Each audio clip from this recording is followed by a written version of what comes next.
क्या आप समझते हैं कि पुराने लेबर कोड्स में जो कमियां थीं उसको पूरा करने में ये किस हद तक कामयाब रही हैं? सबसे पहले तो ये समझना चाहिए कि इस कोड्स के पीछे सोच विचार क्या है। In my opinion it is an attempt to deindustrialise the country, you know, the because they are driving ज़्यादा से ज़्यादा मजदूर अनऑर्गेनाइज सेक्टर में कैसे हम डाल सकते हैं। ये कोड्स की ये पॉलिसी है। 44 में से 15 इन्होंने जीरो कर दिए, खत्म कर दिए पहले, बाकी बचे 29। उन 29 के 4 कोड बनाए हैं। तो हमने कहा था कि सेकंड लेबर कमीशन लाओ। वाजपेयी जी के टाइम में सेकंड लेबर कमीशन आया। उसकी टर्म्स कंडीशंस क्या थी, उसी को ही लेके हमने बाइकआउट किया। उसकी टर्म्स ऑफ कंडीशंस थी कि न्यू इकोनॉमिक मॉडल जो है पूरी दुनिया में जो चल रहा है, उसको देखते हुए पूंजी तो एक दूसरे देश में जाएगी करेगी, तो उसको देखते हुए हमें अपने को एडजस्ट करना है। तो किसको एडजस्ट करना है? लेबर को एडजस्ट करना है। तो उन्होंने कहा कि उस वातावरण को फेस करते हुए हमें अब लेबर लॉज में देखना है, झांकना है और उसमें चेंजेस लाने हैं। तो उनका जो एजेंडा था, वो एजेंडा था कि आप और कैसे वर्कर को स्क्वीज कर सकते हो, उससे उनको कमजोर कर सकते हो, ताकि सो कॉल्ड कंपटीशन में लेबर कॉस्ट रिड्यूस की जा सके। पूरा कंट्रोल वर्कर के हाथ में नहीं है। वो वर्कर का कंट्रोल अब बँट चुका है और ठेका मज़दूर बिल्कुल असुरक्षित है, तो वो किसी भी हालत में ना यूनियन जॉइन कर सकता है, ना स्ट्राइक कर सकता है। उनकी पॉलिसी में लिखा गया है कि लेबर इज अ ड्यूटी। अब ये मैं इसके बारे में कुछ ज़रूर कहना चाहूँगी, क्योंकि हम तो ये सोचते थे कि ये हमारे अधिकार है, इट्स माय राइट। ये कहाँ से सवाल आया कि ये मेरी ड्यूटी है?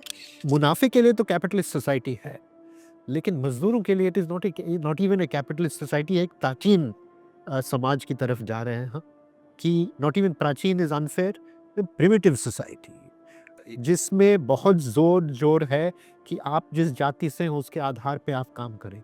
इसका ये बहुत एक कठोर दलित विरोधी है कि जो नीचे तबके के हिंदू हिंदू धर्म में समाज हैं, उनको ये माना जाएगा कि वहीं के वहीं वहीं रहें। के रहें। It's not just institutionalising a class operation, it is deepening the existing caste discrimination in caste operation.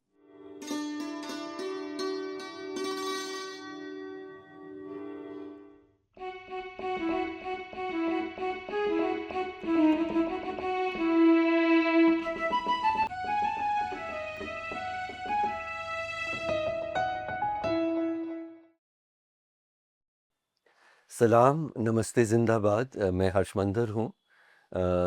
ये दाग दाग उजाला जो सीरीज़ है देश के हालात के बारे में, जो कारवाने मोहब्बत और स्क्रोल इकट्ठा कर रहे हैं, उसकी एक और कड़ी में आप सबका स्वागत है। आज हम ऐसे मुद्दे पे बात करने जा रहे हैं जो देश के कम से कम 67 करोड़ लोगों की ज़िंदगी से बहुत नज़दीकी से जुड़ा है। लेकिन जिस दौर से हम गुज़र रहे हैं, उस पे बातचीत इतनी कम हुई है, इसलिए ये बातचीत हम बहुत ज़्यादा इसकी ज़रूरत, इसका महत्व हम समझ रहे हैं। बातचीत है श्रम कानून के बारे में। अब तक अलग-अलग इस तरह के श्रम कानून थे। 29 अलग-अलग श्रम कानूनों को इस सरकार ने कहा कि हम इनको जोड़ के 4 लेबर कोड्स में इसको परिवर्तित करेंगे। अ, ये ऐसी प्रक्रिया इसकी होनी चाहिए थी कि श्रमिकों से इसकी बातचीत, श्रमिकों की यूनियन से इसकी बातचीत होनी चाहिए थी। सारे पॉलिटिकल पार्टीज़ से इसकी बातचीत होनी चाहिए थी, राज्य सरकारों से बातचीत होनी चाहिए थी। और संसद में लंबी बातचीत होनी चाहिए थी। लेकिन जिस वक़्त ये इंट्रोड्यूस हुआ था संसद में अचानक, तो ज़्यादातर जो ऑपोज़िशन के मेंबर्स ऑफ पार्लियामेंट थे, उनको किसी और बहाने उनको निष्कासित किया था, बिना संसद में भी कोई ख़ास बातचीत से ये 4 लेबर कोड्स लागू हुए हैं, लागू होने जा रहे हैं। और मैंने 67 करोड़ लोगों की इसलिए बात की कि 67 करोड़ मज़दूर हैं इस देश में, श्रमिक हैं, अलग-अलग स्तर के, अलग-अलग किस्म के। इन सब की ज़िंदगी, रोज़ी-रोटी और इनके परिवारों की रोज़ी-रोटी और ज़िंदगी से ये बहुत गहरा संबंध रखता है, ये 4 जो लेबर कोड्स हैं। तो इसलिए ये बातचीत बहुत ज़रूरी है। हम लोग धीरे-धीरे इसमें इसके अलग-अलग पहलुओं पे बात करेंगे, लंबी बातचीत होगी, लेकिन हमारे साथ रहिएगा क्योंकि मेरा और आपकी ज़िंदगी बहुत नज़दीकी से, बहुत गहराई से इस इससे जुड़ी हुई है। मेरे 3 मेहमान हैं बहुत जिन सामाजिक न्याय, आर्थिक न्याय और श्रमिकों के हकों से इनकी ज़िंदगी भर का काम हुआ है रहा है। सबसे पहले इंदिरा जयसिंह को मैं स्वागत करता हूँ। इंदिरा जयसिंह अ, का कोई कि मतलब ये कहा जाता है कि कोई परिचय की ज़रूरत नहीं, पर सचमुच इंदिरा को कि मेरे ख्याल में देश के हर कोने में एक बहुत जुझारू न्याय न्याय के लिए लड़ने वाली वकील, ऐसे वक्त में जब महिलाएं बहुत कम थीं और लगभग आई थिंक ऑलमोस्ट 65 सालों से शायद ये इस पेशे में हैं और श्रमिक अधिकार और महिला अधिकार और जो भी पीड़ित हैं उन सब के अधिकारों के लिए आपकी आवाज़ बहुत बुलंद रही है। तो थैंक यू, आप आए हैं इसमें। आपका शुक्रिया। जी। आप अमरजीत कौर हैं, all India trade union Congress AITUC की जनरल सेक्रेटरी हैं। AITUC के बारे में बस इतना कहना ज़रूरी है कि इस देश का पहला ट्रेड यूनियन 1920 में पहला ट्रेड यूनियन जो बना था वो आईटक था।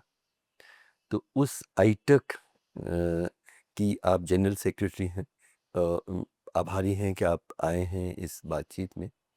और हमारे जो तीसरे साथी हैं गौतम मोदी हैं। स्वतंत्र ट्रेड यूनियन जो देश भर में हैं उन सब का एक किस्म का एक गठजोड़ है, न्यू ट्रेड यूनियन इनिशिएटिव, उसके आप जनरल सेक्रेटरी हैं। तो मुझे लगता है कि आप तीनों से हम लोग बहुत कुछ समझ पाएंगे ये लेबर कोड्स के बारे में। तो बातचीत अ, गौतम आप ही से शुरू करता हूँ। ये कहा जा रहा है कि ये जो उन उन उन 29 जो कानून थे बहुत मतलब बहुत तकलीफ़ें थीं, बहुत कमियां थीं उसमें। इनको एक जिसको रैशनलाइज़ करने के लिए ये 4 लेबर कोड्स बने हैं। ये कहा जा रहा है। आप तीनों से मैं पहले जानना चाह रहा हूँ कि क्या आप समझते हैं कि पुराने लेबर कोड्स में जो कमियां थीं उसको पूरा करने में ये किस हद तक कामयाब रही हैं? हर एक कानून में खामियां हैं और अगर देश के मजदूरों की स्थिति देखी जाए तो ये ज़रूर दिखेगा कि मजदूर के हक का उल्लंघन खुलेआम इस देश में होता है। तो खामियां तो ज़रूर थी, लेकिन अगर कोडिफिकेशन की बात हो तो कोडिफिकेशन का ये मतलब होता है कि जो जब से ये पुराने कानून बने और जो इसमें जो बढ़िया प्रैक्टिसेस निकल के आई, खास तौर से हम समझेंगे जो केस लॉ बन के आया, which was tantamount to law, कि इसको माना जा रहा था कि this is the interpretation of the existing labour law. उसको अगर लेबर कोड में शामिल किया जाता तो that would have been codification. ये तो कोडिफिकेशन हुआ नहीं है, कोड नाम के वास्ते कोड लिखा हुआ है। और ये हमारी समझ में तो ये है कि जो मालिक और सरकार जो श्रम कानून का उल्लंघन करती है, उसका निचोड़, दिस इज एक्चुअली जो गैर कानूनी काम हो रहा है देश में, वो गैर कानूनी काम को कानूनन बना दिया गया है। ये सबसे हम समझते हैं कि आज जो हमारे सामने चुनौती है कि it has actually legalised the what employers violated with impunity and continue to violate with impunity. Amarjeet, जल्दी प्लीज। अमरजीत, मैं इसी बात को आगे ले जाना चाहता हूँ। लेबर रिफॉर्म शब्द इस्तेमाल होता है, श्रम कानून में सुधार।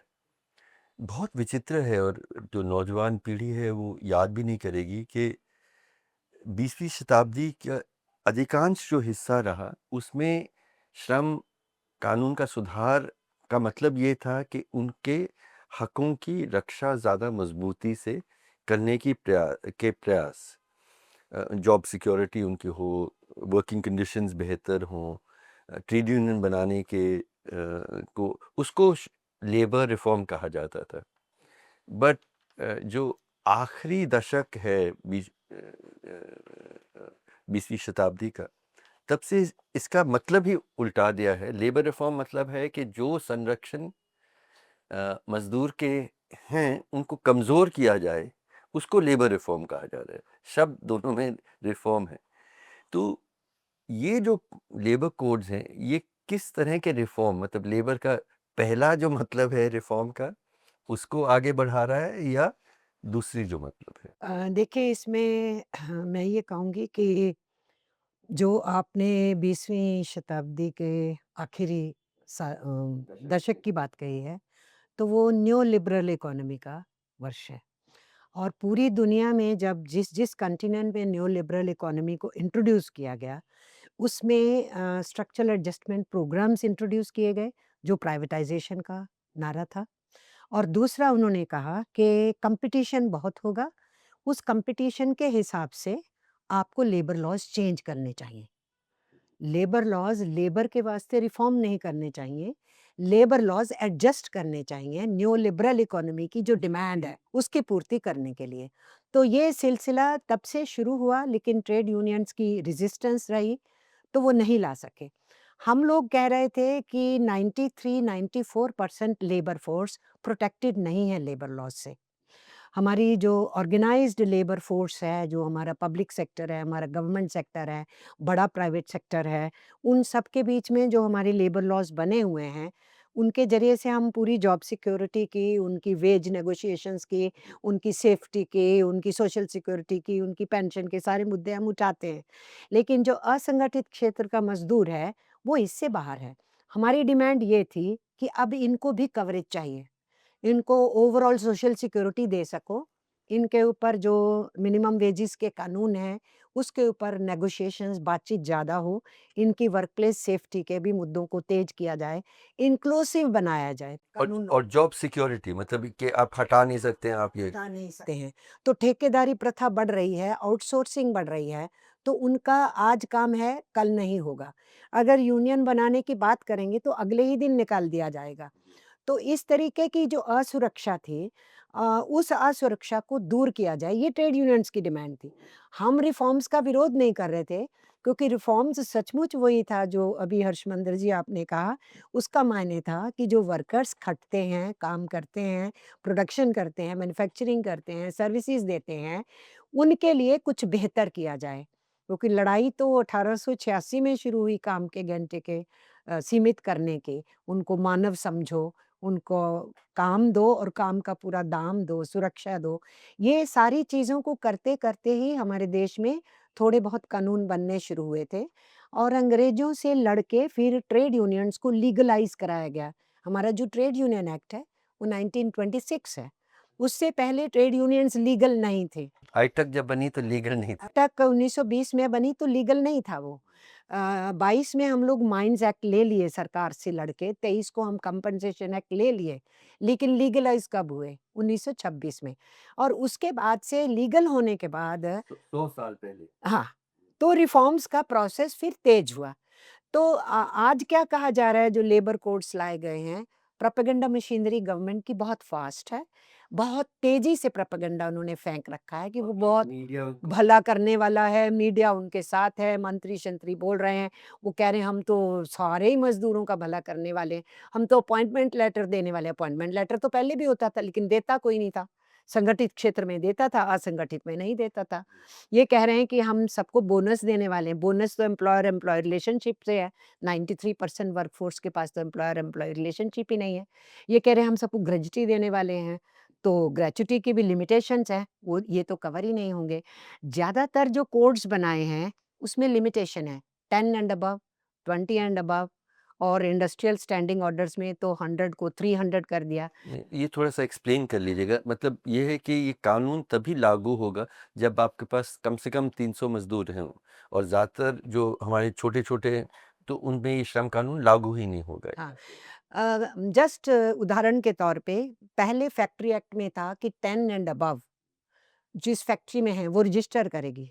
जब वो रजिस्टर करेगी तो ईएसआई काट देगी, उसका प्रोविडेंट फंड काटेगी, उसका जमा करवाएगी, उसको वेतन जो घोषित है देश के अंदर वो देगी, न्यूनतम वेतन देगी, उसका वायलेशन नहीं करेगी, उसके उन अदारों की इंस्पेक्शन हो सकती है, सब कुछ ठीक से लागू हो रहा है कि नहीं हो सकता है, ये सब कुछ था। इन्होंने नए कोर्ट्स में क्या किया है, जो with power up to 10 workers थे, उसको 20 कर दिया है। जो विदाउट पावर 20 वर्कर्स थे, वहाँ 40 कर दिया है। तो ये प्रोसेस जहाँ 10 एंड अबव पे लागू होती थी, 20 एंड अबव पे लागू होती थी, अब 20 एंड अबव, 40 एंड अबव होगी, तो ये एक्सक्लूजन है कि इंक्लूजन है? तो ये लेबर कोड्स एक्सक्लूसिव प्रोसेस है, ये बाहर फेंक रहे हैं। जैसे ऑक्यूपेशनल सेफ्टी हेल्थ है, कहते हैं कि सबको सेफ्टी दे देंगे, लेकिन उसमें क्या लिखा है? 10 एंड अबव। तो जो मैंने असंगठित क्षेत्र बोला, वो तो 10 से नीचे ही है, तो 93% वर्कफोर्स सिक्योरिटी से बाहर हो जाएगी। इंडस्ट्रियल स्टैंडिंग ऑर्डर्स जो हैं, इंडस्ट्रियल एम्प्लॉयमेंट स्टैंडिंग ऑर्डर्स, उसमें क्या है कि 100 एंड अबव हैं, क्योंकि वो बड़ी इंडस्ट्री होती है। 100 एंड अबव हैं, तो आपने तालाबंदी कर देनी है, लॉकआउट करना है, आपने बहुत से वर्कर्स को डिसमिस करना है, हैं? तो आपको परमिशन लेना है, लेबर विभाग से, एप्रोप्रिएट गवर्नमेंट से, जो भी जिसका दायरा पड़ता है। अभी उन्होंने उसको 100 थ्रेशोल्ड को 300 कर दिया है। तो हमारी जो उस लेवल की इंडस्ट्रीज़ हैं, उनमें से हार्डली 15% इंडस्ट्री हैं जो 300 एंड अबव के थ्रेशोल्ड में आएँगी। बाकी सारी नीचे हैं। तो बाकी सारी जो नीचे हैं, उसमें आप जब मर्ज़ी निकालो, जब मर्ज़ी तालाबंदी करो, उनको कंपनसेशन दो या नहीं दो, तुम्हें कोई पूछने वाला नहीं है। तो ये जो लेबर कोड्स आए हैं, ये लेबर को पीटने वाले हैं। इसमें मैं एक चीज़ और जोड़ूँगी हरमंदर जी, कि जब हम हर्षमंदर जी, जब हम माँग रहे थे कि आप सेकंड लेबर कमीशन बनाओ। पहला गजेंद्र गडकर की लीडरशिप में कमीशन था। उसकी रिकमेंडेशंस कुछ देश में लागू हुई, कुछ अभी भी लागू नहीं हुई थी। तो हम कह रहे थे ये जो न्यू लिबरल इकोनॉमी आई है, इसके कंपटीशन के नाम पे तो हमारा वर्कर जो है एक्सपोज़ किया जाएगा, तो हम बहुत खतरे में पड़ेगा, हमारा तो असंगठित क्षेत्र बहुत है। तो इसलिए सेकंड लेबर कमीशन बनाओ, पिछले कमीशन की कमियों को आगे बढ़ा पाएँ हम, जो नहीं पूरा हुआ, और इसको हम फेस करें। तो असली सुधार आप चाहते थे। हाँ, तो मतलब हम चाह रहे थे सुधार आए। हुँ। हम चाह रहे थे इंक्लूसिव प्रोसेस हो। हम कह रहे थे इस कंपटीशन के नाम पे वर्कर को पीटा नहीं जाए, ठेकेदारी प्रथा बढ़ाई नहीं जाए, असुरक्षित रोज़गार नहीं हो। ये सब कुछ हम चाह रहे, तो हम सुधार चाह रहे थे। और हम ये कह रहे थे कि हाँ, जो लॉज़ कोई मायने नहीं रखते हैं, उनको फेंका जा सकता है। जे जो लेबर लॉज़ इम्प्रूव करने हैं, उनको इम्प्रूव किया जा सकता है। और केवल 44 नहीं थे लेबर लॉज़, 44 सेंट्रल एक्ट्स हैं। नहीं, 29 बताते हैं। नहीं, नहीं, 44 सेंट्रल एक्ट्स हैं, और उसके अलावा 150 एंड अबव स्टेट्स के लॉज़ हैं। तो हमारे यहाँ कंकरेंट लिस्ट में है लेबर। सेंट्रल लॉ बना सकता है, स्टेट लॉ बना सकती है, और एक कंकरेंट लिस्ट है, अगर उसमें कॉन्फ्लिक्ट दोनों ने बनाया तो सेंटर के प्रिवेल करेंगे। तो सेंट्रल एक्ट 44 थे, 44 में से 15 इन्होंने ज़ीरो कर दिए, ख़त्म कर दिए पहले, बाकी बचे 29। उन 29 के 4 कोड बनाए हैं। तो हमने कहा था कि सेकंड लेबर कमीशन लाओ। वाजपेयी जी के टाइम में सेकंड लेबर कमीशन आया, उसकी टर्म्स कंडीशंस क्या थी, उसी को ही लेके हमने बायकॉट बायकॉट किया। रविंद्र वर्मा जी उसके चेयरपर्सन थे। क्या टर्म्स उनके उसकी लिखे हैं? टर्म्स ऑफ कंडीशंस थी कि न्यू इकोनॉमिक मॉडल जो है पूरी दुनिया में जो चल रहा है उसको देखते हुए, पूंजी तो एक दूसरे देश में जाएगी करेगी, तो उसको देखते हुए हमें अपने को एडजस्ट करना है। तो किसको एडजस्ट करना है? लेबर को एडजस्ट करना है। तो उन्होंने कहा कि उस वातावरण को फेस करते हुए हमें अब लेबर लॉज में देखना है, झांकना है और उसमें चेंजेस लाने हैं। तो उनका जो एजेंडा था, वो एजेंडा था कि आप और कैसे वर्कर को स्क्वीज़ कर सकते हो। लॉज़ को जो है वो हल्का कर सकते हो। उनके जो टाइट अधिकार हैं, जो उनको मिलने चाहिए, उससे उनको कमज़ोर कर सकते हो, ताकि सो कॉल्ड कॉम्पिटिशन में लेबर कॉस्ट रिड्यूस की जा सके। तो हमने बायकॉट किया। लेकिन वो जो रविंदर वर्मा जी ने बड़ी मेहनत की, कुछ यूनियंस ने पार्टिसिपेट किया उसमें, हम लोगों ने नहीं किया है, टीयूसी ने। तो उसको रविंदर वर्मा जी के हाथों ने ही आने दिया गया रिपोर्ट, उनको पेश नहीं करने दी गई। क्यों? वाजपेयी जी ने खुद उसको पेश किया। उनको, क्योंकि उनके कुछ चीज़ों के ऊपर मतभेद थे जो वो स्ट्रांगली रखना चाहते थे, उसको रोका गया। वाजपेयी जी ने उसको खुद सामने रखा। उसके बाद 2004 में गवर्नमेंट चेंज हुआ, यूपीए आ गई, तो लेफ्ट की जो ट्रेड यूनियंस को सपोर्ट रहती है, उसकी वजह से ये लेबर रिफॉर्म्स का एजेंडा रुका। उसकी वजह से बहुत सा प्राइवेटाइजेशन रुका। उसकी वजह से जिस आरटीआई को अब ये नई इकोनॉमिक रिपोर्ट आई है, जो जो सर्वे आता है, वो अब इस आरटीआई पे को पीटने वाला है। उसकी वजह से मनरेगा मिला था। उसकी वजह से जो आपका लैंड एक्विजिशन एक्ट है, उसमें फार्मर की फैसिलिटी की बात थी। उसकी वजह से जो फॉरेस्ट के ट्राइबल्स हैं, उनकी सुरक्षा की बात हुई थी। तो उस यूपीए के फर्स्ट टर्म में ये नहीं हुआ। यूपीए 2 टर्म में इसकी बातचीत फिर शुरू हो गई, एम्प्लॉयर्स की तरफ से प्रेशर आने लगा और 2014 में तो इसके ऊपर काम शुरू कर दिया गया। जो वाजपेयी जी ने शुरू कराया था, उसको लेकर के ये आगे बढ़े। हम लोगों ने लगातार रेज़िस्ट किया, हम लोगों ने लड़ा। उसमें मैं एक इंटरेस्टिंग एपिसोड फिर आगे आप बातचीत बढ़ा सकें, बाद में मैं फिर से दखल दूँगी।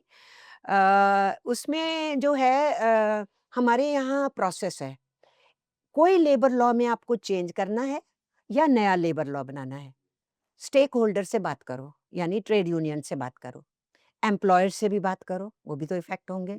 उसके बाद इंडियन लेबर कॉन्फ्रेंस बुलाओ, तो ये गवर्नमेंट की ड्यूटी है, इनसे बात करो, इनसे बात करो, फिर इंडियन लेबर कॉन्फ्रेंस बुलाओ। उस इंडियन लेबर कॉन्फ्रेंस में फिर कंसेंसस बिठाओ, जो कंसेंसस बने और निकले, फिर गवर्नमेंट उसके ऊपर काम करे। ड्राफ्टिंग की स्टेज से ही ट्रेड यूनियंस को इन्वॉल्व किया जाता है।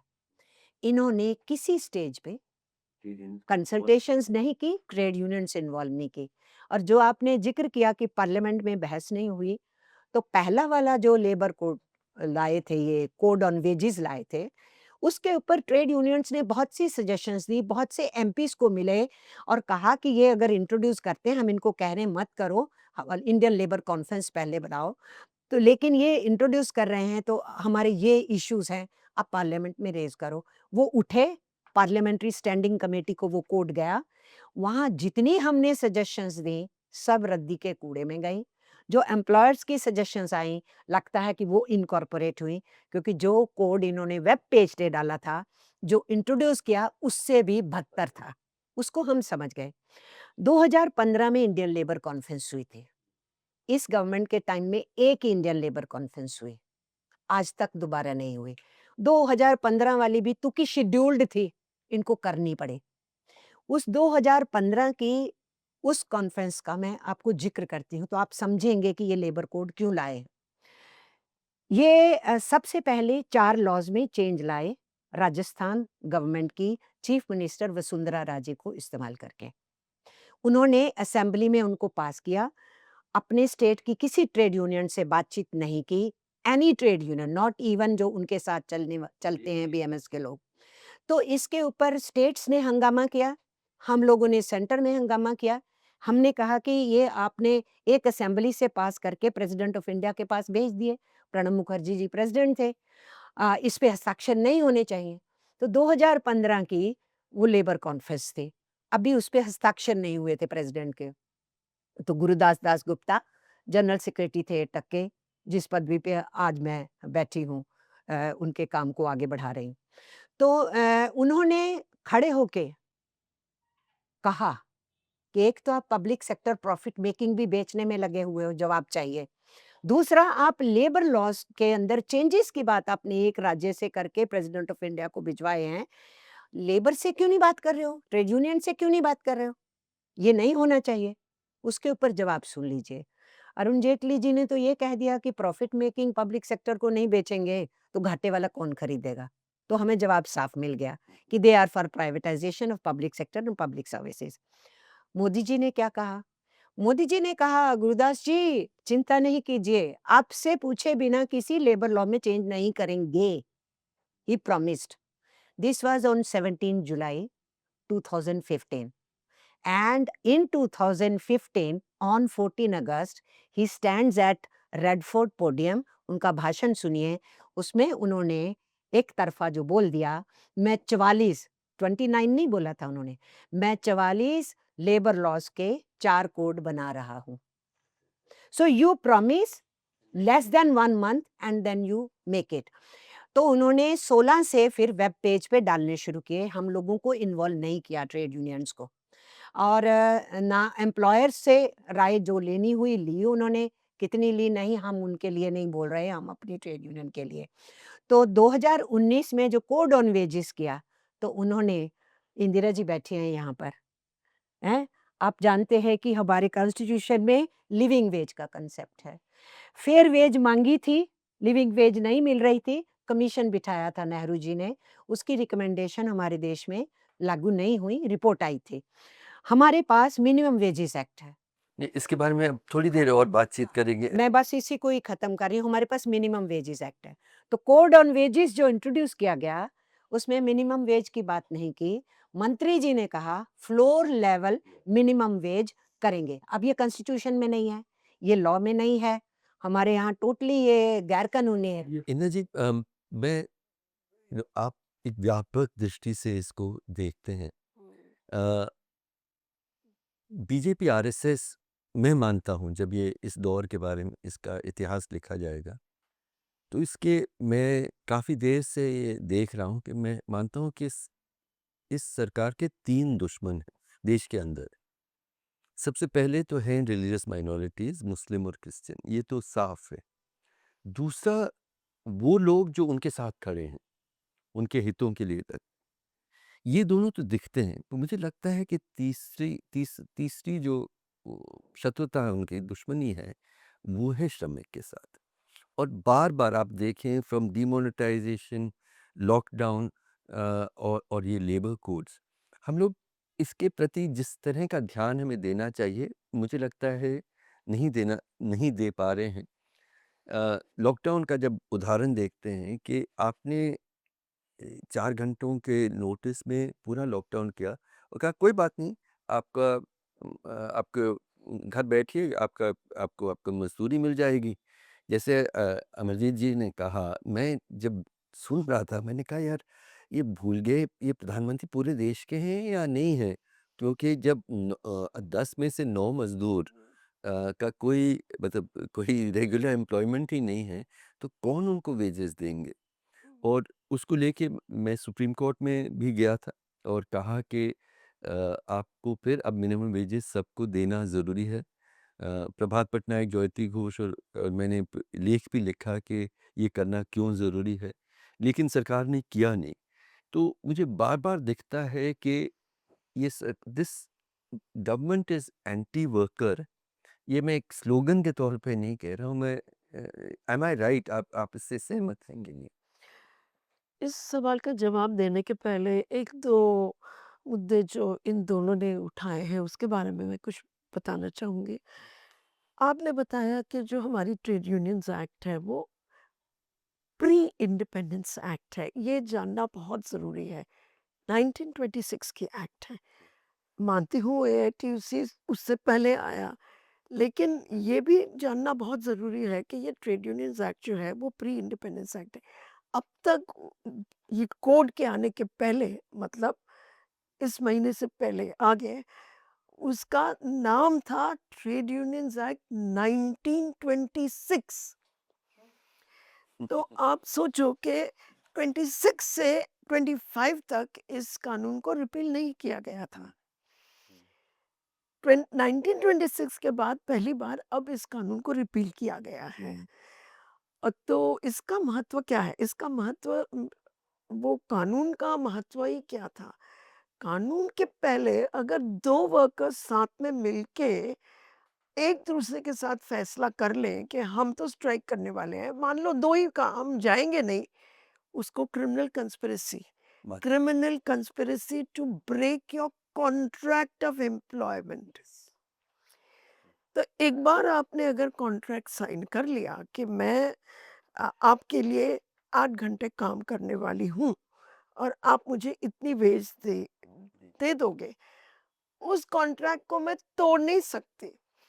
अगर हम दोनों मिलके उसको तोड़ लें, मतलब एक दिन की स्ट्राइक भी करें तो वो मानेंगे कि आपने कॉन्ट्रैक्ट तोड़ा, क्योंकि कॉन्ट्रैक्ट में नहीं लिखा हुआ है कि आप स्ट्राइक पे एंड जा नॉट जस्ट कॉन्ट्रैक्ट तोड़ना, लेकिन एक क्रिमिनल एक्ट आपने किया है। क्रिमिनल कॉन्स्पिरेसी, क्योंकि 2, 3, 4, 5 लोग मिलके आपस में कहते हैं कि कल षड- हम काम पे नहीं जाएंगे। षड्यंत्र किया। हाँ, अगर हम आपको ठीक से वेजेस नहीं दोगे तो हम कल से काम पे नहीं जाएंगे। क्रिमिनल कंस्पिरेसी के प्रोसिक्यूशंस होते थे। अब इसको सुरक्षा देने के लिए कि आप 5 लोग मिलके बातचीत कर सकते हो, अपने मुद्दे रख सकते हो, उस प्रोटेक्शन के लिए ट्रेड यूनियंस एक्ट 1926 लाई गई। तो उसमें क्रिमिनल कॉन्स्पिरेसी का नाम, पता, निशान हटा दिया। कहने का ये मतलब है कि उसी समय कलेक्टिव बार्गेनिंग, जिसको हम अंग्रेजी में कहते हैं, हिंदी में से, हाँ, हाँ, सामूहिक सौदेबाजी। हाँ, जो मैं अकेली अगर एम्प्लॉयर के पास जाऊं और कह दूं कि मेरी वेज बढ़ा दो, कौन मुझे सुनने वाला है? लेकिन हम सब मिलके अगर जाएंगे तो उनको सोचना तो पड़ता ही है। तो ये है कलेक्टिव बार्गेनिंग का महत्व, और इसको प्रोटेक्ट करने के लिए ट्रेड यूनियंस एक्ट आई, इसलिए इसका एक बहुत बड़ा महत्व है हमारे जीवन में, श्रम शक्ति करने वाले लोगों के जीवन में, ये उसका महत्व है। अब सबसे पहले तो अफ़सोस की बात है कि कुछ ही दिन पहले हमने हमारे चीफ जस्टिस के मुँह से ये सुना है। उस दिन इत्तेफ़ाक से मैं भी कोर्ट में बैठी थी सेकंड रो में।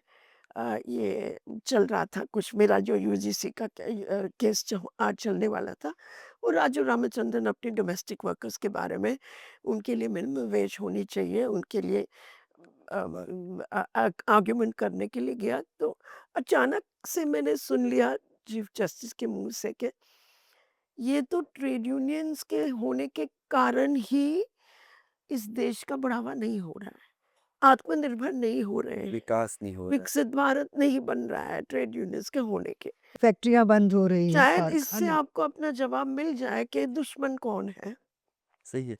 For the state in general, श्रमिक मतलब हम लोग जितना आगे बढ़ना चाह रहे हैं अमृतकाल में, यही रोक रहे हैं। मतलब एक माइनॉरिटीज रोक रहे हैं, एक जो कॉन्स्टिट्यूशन की बात कर रहे हैं वो रोक रहे हैं, और मजदूर रोक रहा है।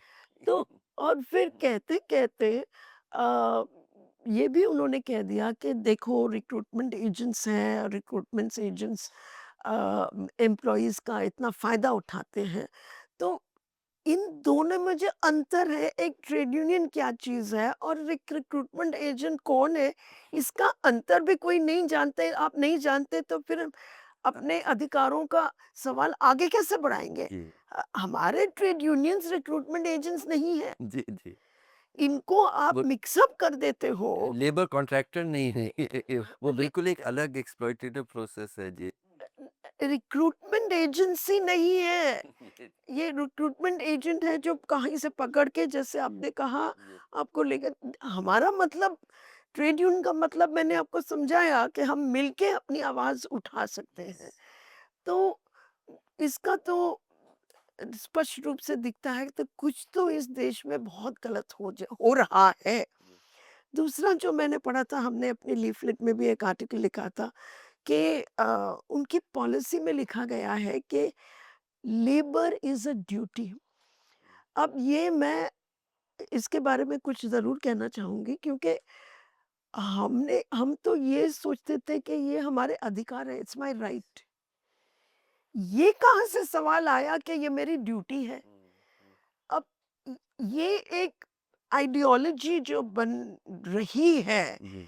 कि हक हाँ, के जगह जी, हक ह नहीं है। ह हमारे हक नहीं है। ये तो मैंने पहली बार सुना है कि लेबर लेबर तो हम श्रम शक्ति का मतलब क्या है? मेरी काम करने की शक्ति। और why do people want jobs to keep body and soul together? I mean job नहीं है, मैं खाएँगे क्या? कोई हमें डोल तो देने के लिए बैठा नहीं है, ना उनको किसी को डोल चाहिए। There is no dignity in getting a dole. इनमें मैं थोड़ा-सा रोक रहा हूँ। यूपीए में जो भी कमियाँ थीं, एक हक की पहचान की प्रक्रिया जैसे आपने कहा, और NREGA represented, actually MG NREGA represented the beginnings of a recognition के श्रम का मेरा मेरा हक है कि मुझे काम मिले। और उस मैं देख रहा हूँ इस सरकार ने पहले तो हक की बात, आप लाभार्थी बन गए।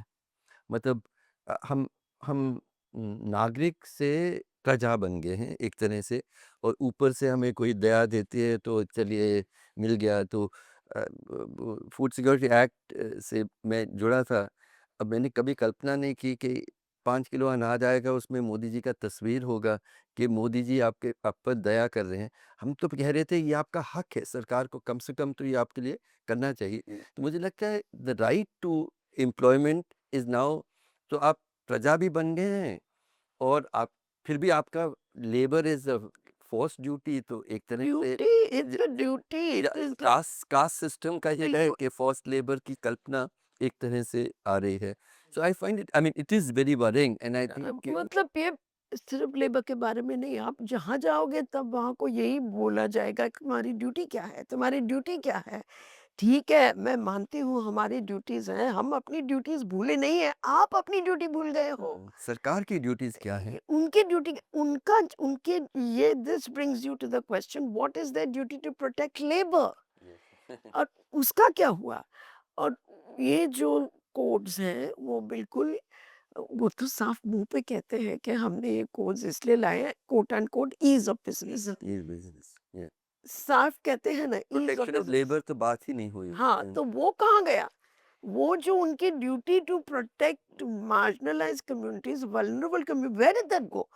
एंड डायरेक्टिव प्रिंसिपल्स कहाँ चले गए? जी। हाँ, और उसकी सबसे बड़ी आपने याद दिलाई, उसकी उसका जो सबूत है, कोविड में क्या हुआ? यही तो हुआ ना कि जितने भी माइग्रेंट्स वर्कर्स थे, सब पैर से चल के अपने-अपने तीन गाँव के लिए निकल रहे थे। 3 करोड़ मजदूर, it is the largest such migration in human history. ये लेकिन हमारे कोर्ट में क्या हुआ? हमारे कोर्ट में सरकारी वकील खड़े होके कह रहे थे कि हमने तो देखा नहीं है। जी। ये कोई मज़दूर रेलवे ट्रैक पे चल नहीं रहा है, कोई मज़दूर अपना शहर छोड़ के अपने गाँव में नहीं जा रहा है, अच्छा, इतना तक हो गया। हमारा पिटिशन में मैंने सुना उन्होंने कहा कि कोई भूखा नहीं है।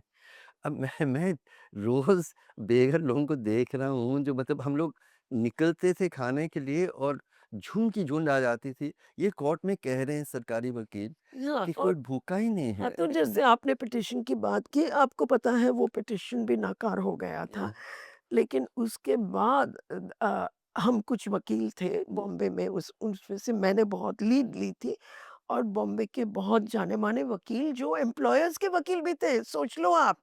उन्होंने एक पत्र साइन किया और कोर्ट को भेजा। वो जस्टिस चीफ जस्टिस थे बोबडे उस समय। उनको ये भेज दिया पत्र के हमने देख लिया, हम सबने देखा कि आपने पिटीशन भी रिजेक्ट कर दिया है, आपने ये कोविड का मामला बंद कर दिया है, लेकिन हम आपको इसलिए पत्र लिख रहे हैं कि आप ये खोलो, ये केस आप दोबारा खोलो। और उस पे सब डेटा, एविडेंस सब कुछ दे दिया कि ये हाल है देश का। उस वो पत्र मिलने के बाद ईमेल से गया था और जाने-माने देश के वकीलों ने साइन किया था वो। उसके बाद उनको शर्म आई। ये जस्टिस बोबडे को। उन्होंने उस पत्र में 2-4 वकील जिनके नाम थे भेजा था मैंने अपने ईमेल एड्रेस से, लेकिन उनको विश्वास नहीं आया कि ये तो मिस जयसिंह ने भेजा है। तो 2-4 लोग जो उस पत्र में उनके नाम थे, उनको फ़ोन करके पूछा, "मुझे मिस जयसिंह का लेटर मिला है, क्या आपने साइन किया है?" "हाँ, हमने साइन किया है।" तब उनको वो केस रीओपन करना पड़ा।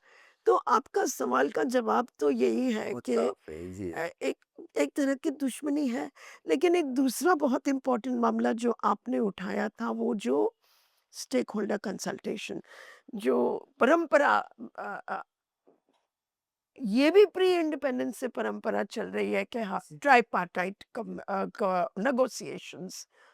आईएलओ की फाउंडेशन के बाद हाँ, तो और उनका आईएलओ का एक रैटिफ़ाई भी किया है, ये कन्वेंशन भी रैटिफ़ाई किया है 1976 में कि ट्राइपार्टाइट कंसल्टेशंस होने चाहिए। इस समय तो ट्राइपार्टाइट कंसल्टेशंस हुए नहीं। तो again this raises the question, what is democracy?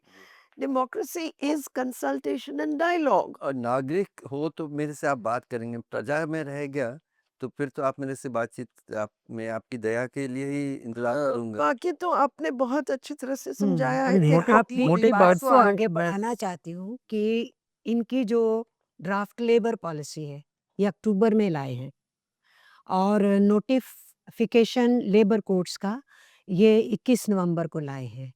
ये ड्राफ्ट पॉलिसी इनका चेहरा, इनका हृदय, इनकी सोच, इनकी समझ सब दिखाता है। जो इंदिरा जी ने अभी कहा कि उन्होंने कहा ये आपकी ड्यूटी है, ड्यूटी के साथ सेक्रेड ड्यूटी शब्द लिखा है, ठीक है? दूसरा उन्होंने क्या कहा है कि ये जो आपके लॉज़ हैं, जिनको हम वाइंड अप करके कोड्स बना रहे हैं, ये आर्काइक हैं। यानी जो हमारे मॉडर्न लॉज़ हैं, ब्रिटिशर्स से लड़ के हमने लिए हैं, वो आर्काइक हैं। और जो स्मृतियाँ हैं, इसमें कोर्ट की हैं। जो स्मृतियाँ थाउज़ेंड्स ऑफ ईयर्स ओल्ड हैं, उनको कह रहे हैं कि जो वहाँ सोच दी गई है, अब हम वो करने वाले हैं। और उसमें एक डेंजरस वर्ड ये है कि जो कम्युनिटीज़ के वर्क थे, जो कम्युनिटीज़ के वर्क थे, वो उन्हीं वर्क को हम प्रमोट करेंगे। दैट मीन्स जिसका जो ट्रेडिशनल काम रहा है, उसका आगे औलाद वही करेगी, उनका ठीक है? नहीं गौतम क्योंकि आप आपकी बात हम विस्तार में थोड़ा सुनना चाह रहे हैं।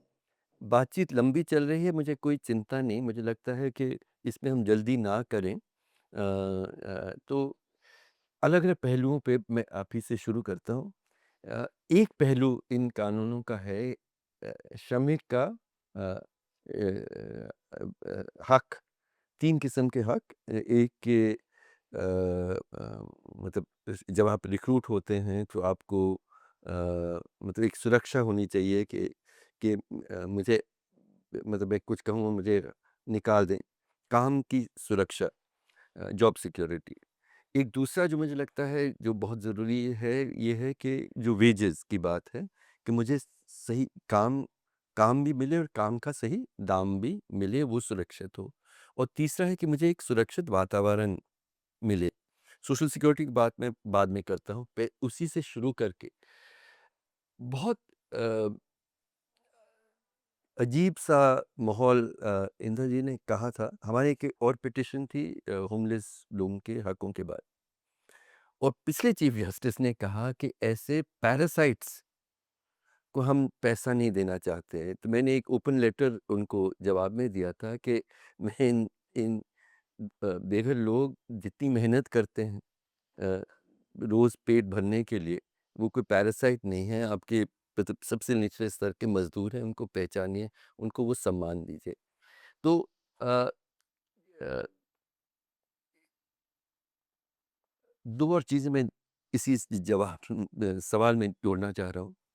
एक जो supreme court commissioner of right to food के नाते मैं बहुत इंटीरियर्स में गया हूँ उड़ीसा और इन जगहों में, जहाँ पे बताते हैं कि अल्टीमेटली जब भूख से आप जूझ रहे हैं तो ये लेबर कॉन्ट्रैक्टर आते हैं और आपको कुछ एडवांस देते हैं और 1 साल के लिए आप बन जाते हैं और फिर आप किसी भी जगह में आपको ले जाते हैं और आपको काम उन परिस्थितियों बड़े कंपनीज़ ठेका लेते हैं लेकिन अंत में ये लेबर कॉन्ट्रैक्टर लेता है। जो मुझे लगता है कि बंधुआ प्रथा ही है, मतलब एक किस्म की न्यू न्यू बॉन्डेज सिस्टम ये है। और दूसरा मैं अग्निवीर की बात करना चाहता हूँ कि सरकार खुद अब कॉन्ट्रैक्ट लेबर कर रही है। मैं 20 साल लगभग सरकार में रहा। ये कल्पना नहीं थी कि सरकारी नौकरी भी एक ठेका टाइप हो जाएगा। तो सरकारी नौकर जो फ़ौज में हैं, उसकी ही जॉब सुरक्षा नहीं है। तो क्या हम लोग सभी उस बंधुआ मज़दूरी के तरीके में असंगठित मज़दूर के हैसियत में जा रहे हैं? तो what have the labour codes done for the workers rights as workers? Labour codes मोटे तौर से अगर देखा जाए, और कई लोगों ने ये कहा है कि लेबर कोड मजदूर को दोबारा गुलाम बनाएंगे, और ये इस बात में मेरे ख्याल से बहुत सच है कि अतिशयोक्ति नहीं है इसमें। इसमें इसमें ऐसे कुछ नहीं है। कोई कोई इसमें रोशनी नहीं दिखती कि कहाँ से निकलेंगे। और मैं इसमें 2 मुद्दे पे ज़ोर रखूँगा। एक है जो न्यूनतम वेतन के मुद्दे पे। न्यूनतम वेतन तय किया गया कि इस वेतन के नीचे कोई वेतन हो ही नहीं सकता। इस वेतन के नीचे एक सभ्य इंसान की ज़िंदगी, ना ही उसके परिवार की ज़िंदगी आगे बढ़ सकती है। यानी कि you will if below it will below subsistence, implication being even biologically you will produce undernourished children with low cognitive skills. Yes, so this is अब उसके नीचे अगर एक वेतन होगा जो हमारा संविधान मानता है, न्यूनतम वेतन के नीचे कोई भी वेतन होगा that amounts to force labour, तो वो बंधुआ मजदूर ही हो गया, वो गुलामी ही हो गई। इसमें दो राय नहीं है। ये एक चीज है। दूसरा जो सेक्रेड ड्यूटी की बात है जो साथी अमरजीत ने कहा, अब इन अ कैपिटलिस्ट सोसाइटी तो you sell your labour power and you have the right to withdraw your labour power, आपको तय करना है कि मैं कहाँ अपना श्रम देना चाहता हूँ, बेचना चाहती हूँ और किस दिन मैं वो उसको खींच वापस की। वो अधिकार तो कम से कम मेरा होना चाहिए। तो ये अ, मुनाफे के लिए तो कैपिटलिस्ट सोसाइटी है, लेकिन मजदूरों के लिए it is not even a capitalist society. एक प्राचीन समाज की तरफ जा रहे हैं हम, कि नॉट इवन प्राचीन is unfair, primitive society forced labour की जो या कि जिसमें तो मैं तो कह रहा हूँ जाति व्यवस्था एक किस्म जिसमें बहुत जोर है कि आप जिस जाति से हैं उसके आधार पे आप काम करें। इसका ये बहुत ही कठोर दलित विरोधी है कि जो नीचे तबके के हिंदू धर्म में समाज है, उनको ये माना जाएगा कि वहीं के वहीं वहीं रहें। के रहें। तो ये एक तरह से it's not just institutionalizing a class oppression, it is deepening the existing caste discrimination and caste oppression. और इस सब को हासिल करने के लिए कोड्स में जिस प्रकार से जो 1926 का कानून था, जो अंग्रेजों से लड़के जो कानून छीना गया था, वो उस कानून में ट्रेड यूनियन बनाने का हक पे को बहुत कमजोर किया जा रहा है। ट्रेड यूनियन को रद्द करने का, ट्रेड यूनियन को गैर कानूनी डिक्लेयर करने का। तो एक तरह से अगर हमने संगठित होना होगा तो 19वीं सदी की दुनिया में जाना होगा, जो इंदिरा जी कह रही थी कि to combine was a criminal act, कि दो मजदूर, 7 मजदूर, 10 मजदूर जब साथ आ जाएंगे तो वो एक it will be a conspiracy. Gautam, मैं I will come to trade union and organisation. Just मैं एक 20 साल 21 साल की महिला हूँ, मजदूरी के लिए निकलना चाहती हूँ। कानून मुझे किस तरह के हक देते हैं मैं समझना चाह रहा था, मतलब आज की तारीख में अगर लेबर कोड में देखा जाए तो कोई हक नहीं दिया जाता है।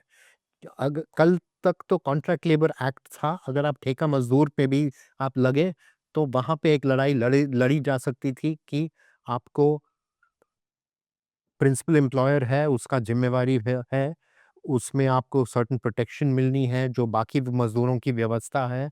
आज जो लेबर कोड है उसमें वही कॉन्ट्रैक्ट लेबर एक्ट को कट एंड पेस्ट किया गया है, और उसमें एक लाइन उसको सामान्य बना दिया है, मतलब सामान्य श्रम का। हाँ, और उसमें एक और लाइन जोड़ दी है कि contractor can also be a principal employer.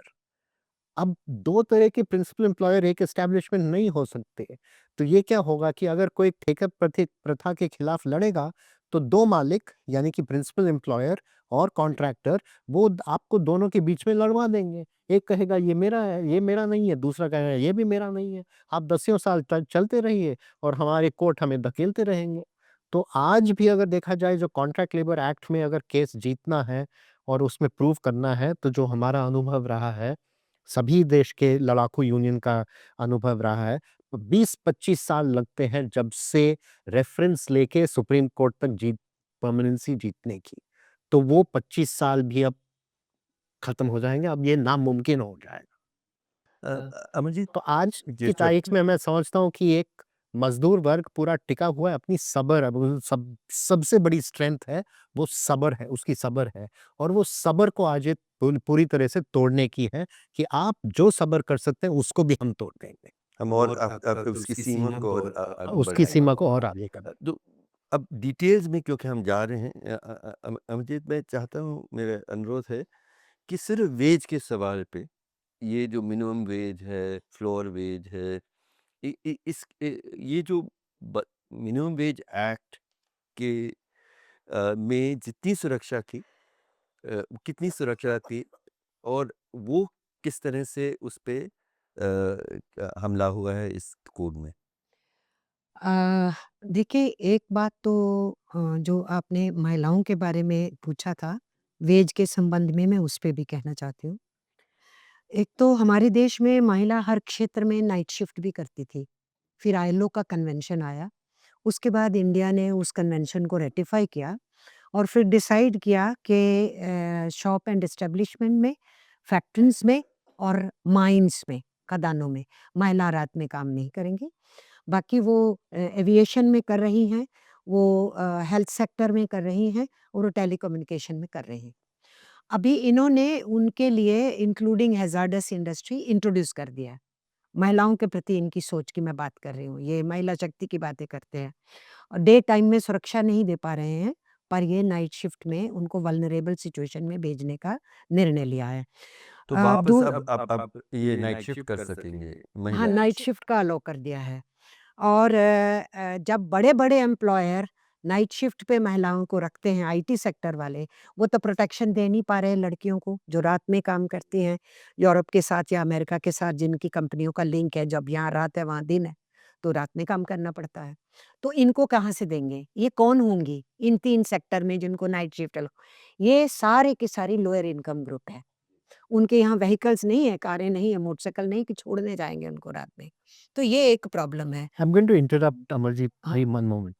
और जो महिला का नाइट शिफ्ट का काम है, अब कानून में एक बहुत because of a very macabre rape, we actually have an act against a very strong law against sexual harassment. वो कानून को लेबर कोड में शामिल नहीं किया गया है and it is said it is the responsibility of the employer to ensure that there is no sexual harassment and work employees are protected. So this is actually contracting out the functioning of the state where the state has no responsibility for violence against women. वो minus कर दिया है और उसके अलावा जो equal remuneration act था, वो कोड में डंप कर दिया है। तो इक्वल रिम्यूनरेशन एक्ट गारंटी करता था कि महिला वर्कर को, पुरुष वर्कर को उस तरीके के काम के लिए बराबर मिल रहा है। वो इसमें डंप हो गया। अब महिलाओं की वेज किसी भी डेज़िग्नेशन के नाम पे वो पुरुषों से कम दे सकते हैं। कोई चेक करने वाला नहीं, आपने कानूनी कर दिया और आप कहीं इंश्योर नहीं कर रहे हैं कि उसकी प्रोटेक्शन कैसी होगी। तो वेज के लिए वेज का जो कंपोनेंट है, वेज का डेफिनिशन बदल दिया है। अब वो 50% प्लस डीए जोड़ दिया, वेज प्लस डीए को जोड़ के जो इनटेक सैलरी होगी वो कम हो जाएगी और जो कैलकुलेशन होगी बाकी बेनिफिट्स को देने की, उस कैलकुलेशन में कमी आएगी। उसी हिसाब से महिला के जो मैटरनिटी बेनिफिट हैं, देखो जो गवर्नमेंट एम्प्लॉयी है 6 महीने की छुट्टी लेगी, पब्लिक सेक्टर वाली है 6 महीने की छुट्टी लेगी। ये जो हमारी नीचे महिला उनको थोड़ी कोई 6 महीने की छुट्टी दे रहा है। वही तो वास्ट मेजॉरिटी हैं, हार्डली 2 और 3% हैं जो फॉर्मल सेक्टर में हैं महिलाएँ। उस फॉर्मल सेक्टर में भी जो कॉन्ट्रैक्ट है और आउटसोर्स्ड है, उसको ये राइट्स नहीं है मैटरनिटी बेनिफिट के और दूसरी चीज़ों के। तो मैटरनिटी बेनिफिट का जो एक्ट है, वो एक्ट भी हमारी मुश्किल से 6-7% वर्किंग वुमन को कवर करता है, बाकियों को नहीं कवर कर रहा। और कहा इन्होंने क्या है कि जो इनफॉर्मल इकोनॉमी है उसको हम फॉर्मल करेंगे। ट्रुथ जस्ट अपोज़िट है। आप फॉर्मल इकोनॉमी को इनफॉर्मल में फेंक रहे हैं। अब फॉर्स इसलिए में फॉर्मल कर रहे हाँ, हैं तो फिर कहाँ हो रही है? इसलिए ये जॉब सिक्योरिटी जो है वो ज़्यादा बड़ा सिर दर्द होने वाली है जिसकी बात की गई, क्योंकि इनफॉर्मल इकोनॉमी में कोई जॉब सिक्योरिटी नाम की चीज़ नहीं है। तो जो वेज है उसका डेफिनेशन बदलना, उसका वेज हमारे देश में 3 तरीके से तय होता है। एक है आपका पे कमीशन, वो आपके गवर्नमेंट सेंटर और स्टेट गवर्नमेंट्स को कवर करता है। दूसरा है आपका बाइपार्टाइट सेटलमेंट, जो आपके मेजर पब्लिक सेक्टर्स, बड़े सेक्टर्स जो रजिस्टर्ड यूनिट्स हैं उनको कवर करता है। और तीसरा है आपका मिनिमम वेज जो स्टेट्स में तय होता है। वहाँ मिनिमम वेज कमेटीज़ हैं। वो vast majority of informal economy की लेबर और उस वहाँ की फैक्ट्री एरिया की वर्कर, डेली वेजर्स की, कैजुअल वेजर की, उनको करते हैं। वो जो मिनिमम वेज कमेटी है उसमें ट्रेड यूनियन रिप्रेजेंटेटिव्स होते हैं और सालों तक वेज रिवाइव नहीं होती। पे कमीशन का पता है 10 साल बाद होना है। बाइपार्टाइट सेटलमेंट 5 साल पे होती है। जिस वक़्त अफ़सर तो अपना बहुत अच्छा ख्याल रखते हाँ, हैं। और उसमें जो है चाहे वो 5 साल बाद होना है, 10 साल बाद होना है, लगातार आपको डियरेंस अलाउंस के हिसाब से हर 6 महीने पे अपग्रेडिंग मिलती रहेगी, ठीक है? लेकिन वास्ट मेजॉरिटी जो वर्कर है, वो मिनिमम वेज से कवर हो रहा है, जो स्टेट्स ने डिस्कस करना होता है। उन मिनिमम वेज कमेटी में ट्रेड यूनियंस थी। अब जो नया लॉ आ रहा है, वेज कोड आ रहा है, उसमें ट्रेड यूनियन रिप्रेजेंटेटिव नहीं होगा, उन्होंने एक्सपर्ट लिख दिया है। तो पहले भी हमें स्टेट्स में हर 3-4 साल पे लड़ना पड़ता है, महँगाई बढ़ चुकी है, मिनिमम वेज बढ़ाओ, ये हर स्टेट में लड़ाई होती है। तो कहीं जाके वो कमेटी बैठती है, 10-10 साल नहीं बैठती है और 10 साल में कहाँ दाम पहुँच गए हैं और मिनिमम वेज वहीं की खड़ी होती है। इसलिए मैं जो कह रही थी कि इन्होंने वेज के जो डेफ़िनेशन बदल दी है, उस डेफ़िनेशन में महिलाओं को घाटा होने वाला है, उनकी मैटरनिटी की कैलकुलेशन जो अमाउंट मिल रहा है, वो कम मिलने वाला है। और उसके अलावा जब वर्किंग आवर्स भी बढ़ जाएँगे, लेकिन वेज उतनी रहेगी। कंसेप्ट था डबल पेमेंट का, जो आपके एक्स्ट्रा आवर्स होंगे, तो अब वो आवर्स बढ़ाए जा रहे हैं। तो पहले नाइट शिफ्ट में काम करने की वेज डे के टाइम से डिफरेंशियल उसका ज़्यादा था। अब वैसा कुछ नहीं है। जब आप लीगलाइज़ कर देंगे नाइट शिफ्ट, तो आप जो डे में दे रहे हैं, वही देने वाले हैं। पहले आप नाइट शिफ्ट करते थे, आपकी चॉइस है, कंसेंसस से आप करते थे, तो आपको डबल रेट पे काम कराएँगे। तो ले-दे के ये स्क्वीज़ कर रहे हैं और जो स्टेट्स के अंदर कमिटीज़ होती थी, पे कमीशन पे तो मिल गया उनको। बायलैटरल जो होता है बायपार्टाइट सेटलमेंट उसमें मिल गया। लेकिन ये जो vast majority of labour force है, इनके लिए मिनिमम वेज कमिटीज़ बनी हुई है स्टेट्स में। वो जो मिनिमम वेज कमेटीज़ हैं, उसमें ट्रेड यूनियन रिप्रेजेंटेटिव्स हैं। वो कमेटियाँ मिलती ही नहीं हैं, ट्रेड यूनियंस को सड़कों पे आना पड़ता है, लड़ना पड़ता है, तो कमेटी बैठती है। फिर आप कहते हैं जी 5 साल हो गए, 10 साल हो गए, महँगाई बढ़ गई, अब इस वेज को बढ़ाओ, जीना मुश्किल है वर्कर के लिए, तो कहीं जाके थोड़ा-सा बढ़ता है। और अब ट्रेड यूनियंस को हटा दिया है तो उन्होंने। अब उन्होंने ट्रेड यूनियंस को उस कमेटी से बाहर कर दिया है। कहा है हम अपना एक्सपर्ट बैठाएँगे और फिर जहाँ पर गवर्नमेंट्स की आवश्यकता है, कंपल्शन है उनको करना है, वहाँ पर उन्होंने एप्रोप्रिएट गवर्नमेंट कर दिया है। और सबसे डेंजरस काम इन चारों कोड्स में आप देखेंगे, चाहे वो वेज कोड है, चाहे दूसरे हैं, पार्लियामेंट का रोल ज़ीरो कर दिया है। कोई भी लॉ में, किसी भी कोड में कोई भी चेंज पार्लियामेंट में ले जाने की ज़रूरत नहीं। सेंट्रल गवर्नमेंट अपने हाथ में खींच रही है, at the level of rule making जो रूल मेकिंग। डेलीगेटेड हाँ, तो लेजिस्लेशन उसमें वो सारा अधिकार अपने सेंटर में ले रहे हैं और फेडरल गवर्नमेंट्स का तो उनको कोई लेना देना नहीं है। सो स्टेक होल्डर ट्रेड यूनियंस थी, एम्प्लॉयर्स थे जिनसे चर्चा नहीं हुई, इंडियन लेबर कॉन्फ्रेंस नहीं हुई, और स्टेट गवर्नमेंट्स भी स्टेक होल्डर्स में होती हैं। They are also taken into confidence. कोई भी आप सेंट्रल लॉ बना रहे हैं, उनको भी नहीं पूछा गया था। और अब जो रूल फ्रेमिंग है उसमें फेडरल गवर्नमेंट्स के रोल को और ज़ीरो किया जाएगा। और जो इनकी लेबर पॉलिसी है उसमें आप उसको देखेंगे, आज तक कभी हमारे देश में वो जो नीचे पंचायती राज इंस्टीट्यूशन है ना, वो लेबर लॉज़ को लागू करने में नहीं होता, उसको ला रहे हैं। आप जो मॉनिटरिंग कमिटीज़ हैं उनके हाथ में दे रहे हैं। आप तो हर लेवल पे वर्कर्स को पिटवाओगे, लड़वाओगे। This is how they are वहाँ भी थिंकिंग। जाति व्यवस्था वगैरह है, वो सारी चीज़ें लागू होंगी।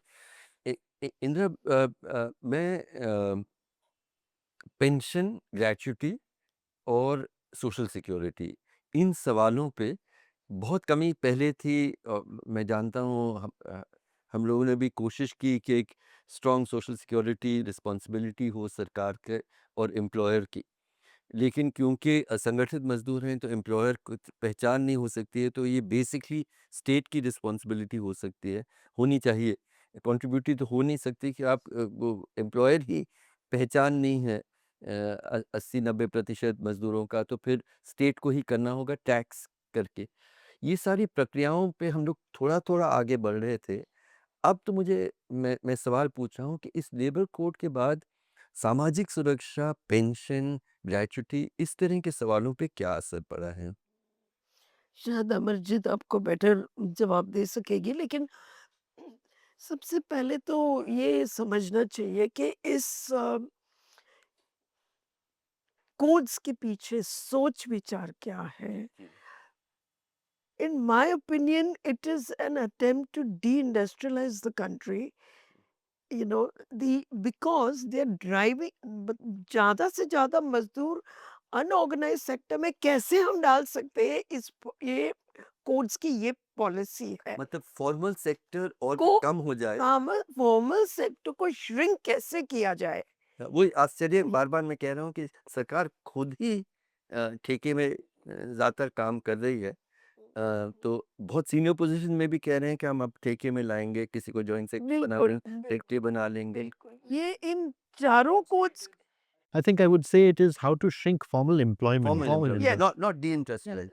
Not Everywhere. shrink the formal sector, but within the formal sector also shrink formal employment. shrink formal employment in every possible way। तो जो आपने तो कहा, गौतम ने जो बात कही मैं थोड़ा-सा एक्सप्लेन भी करना चाह रहा हूँ।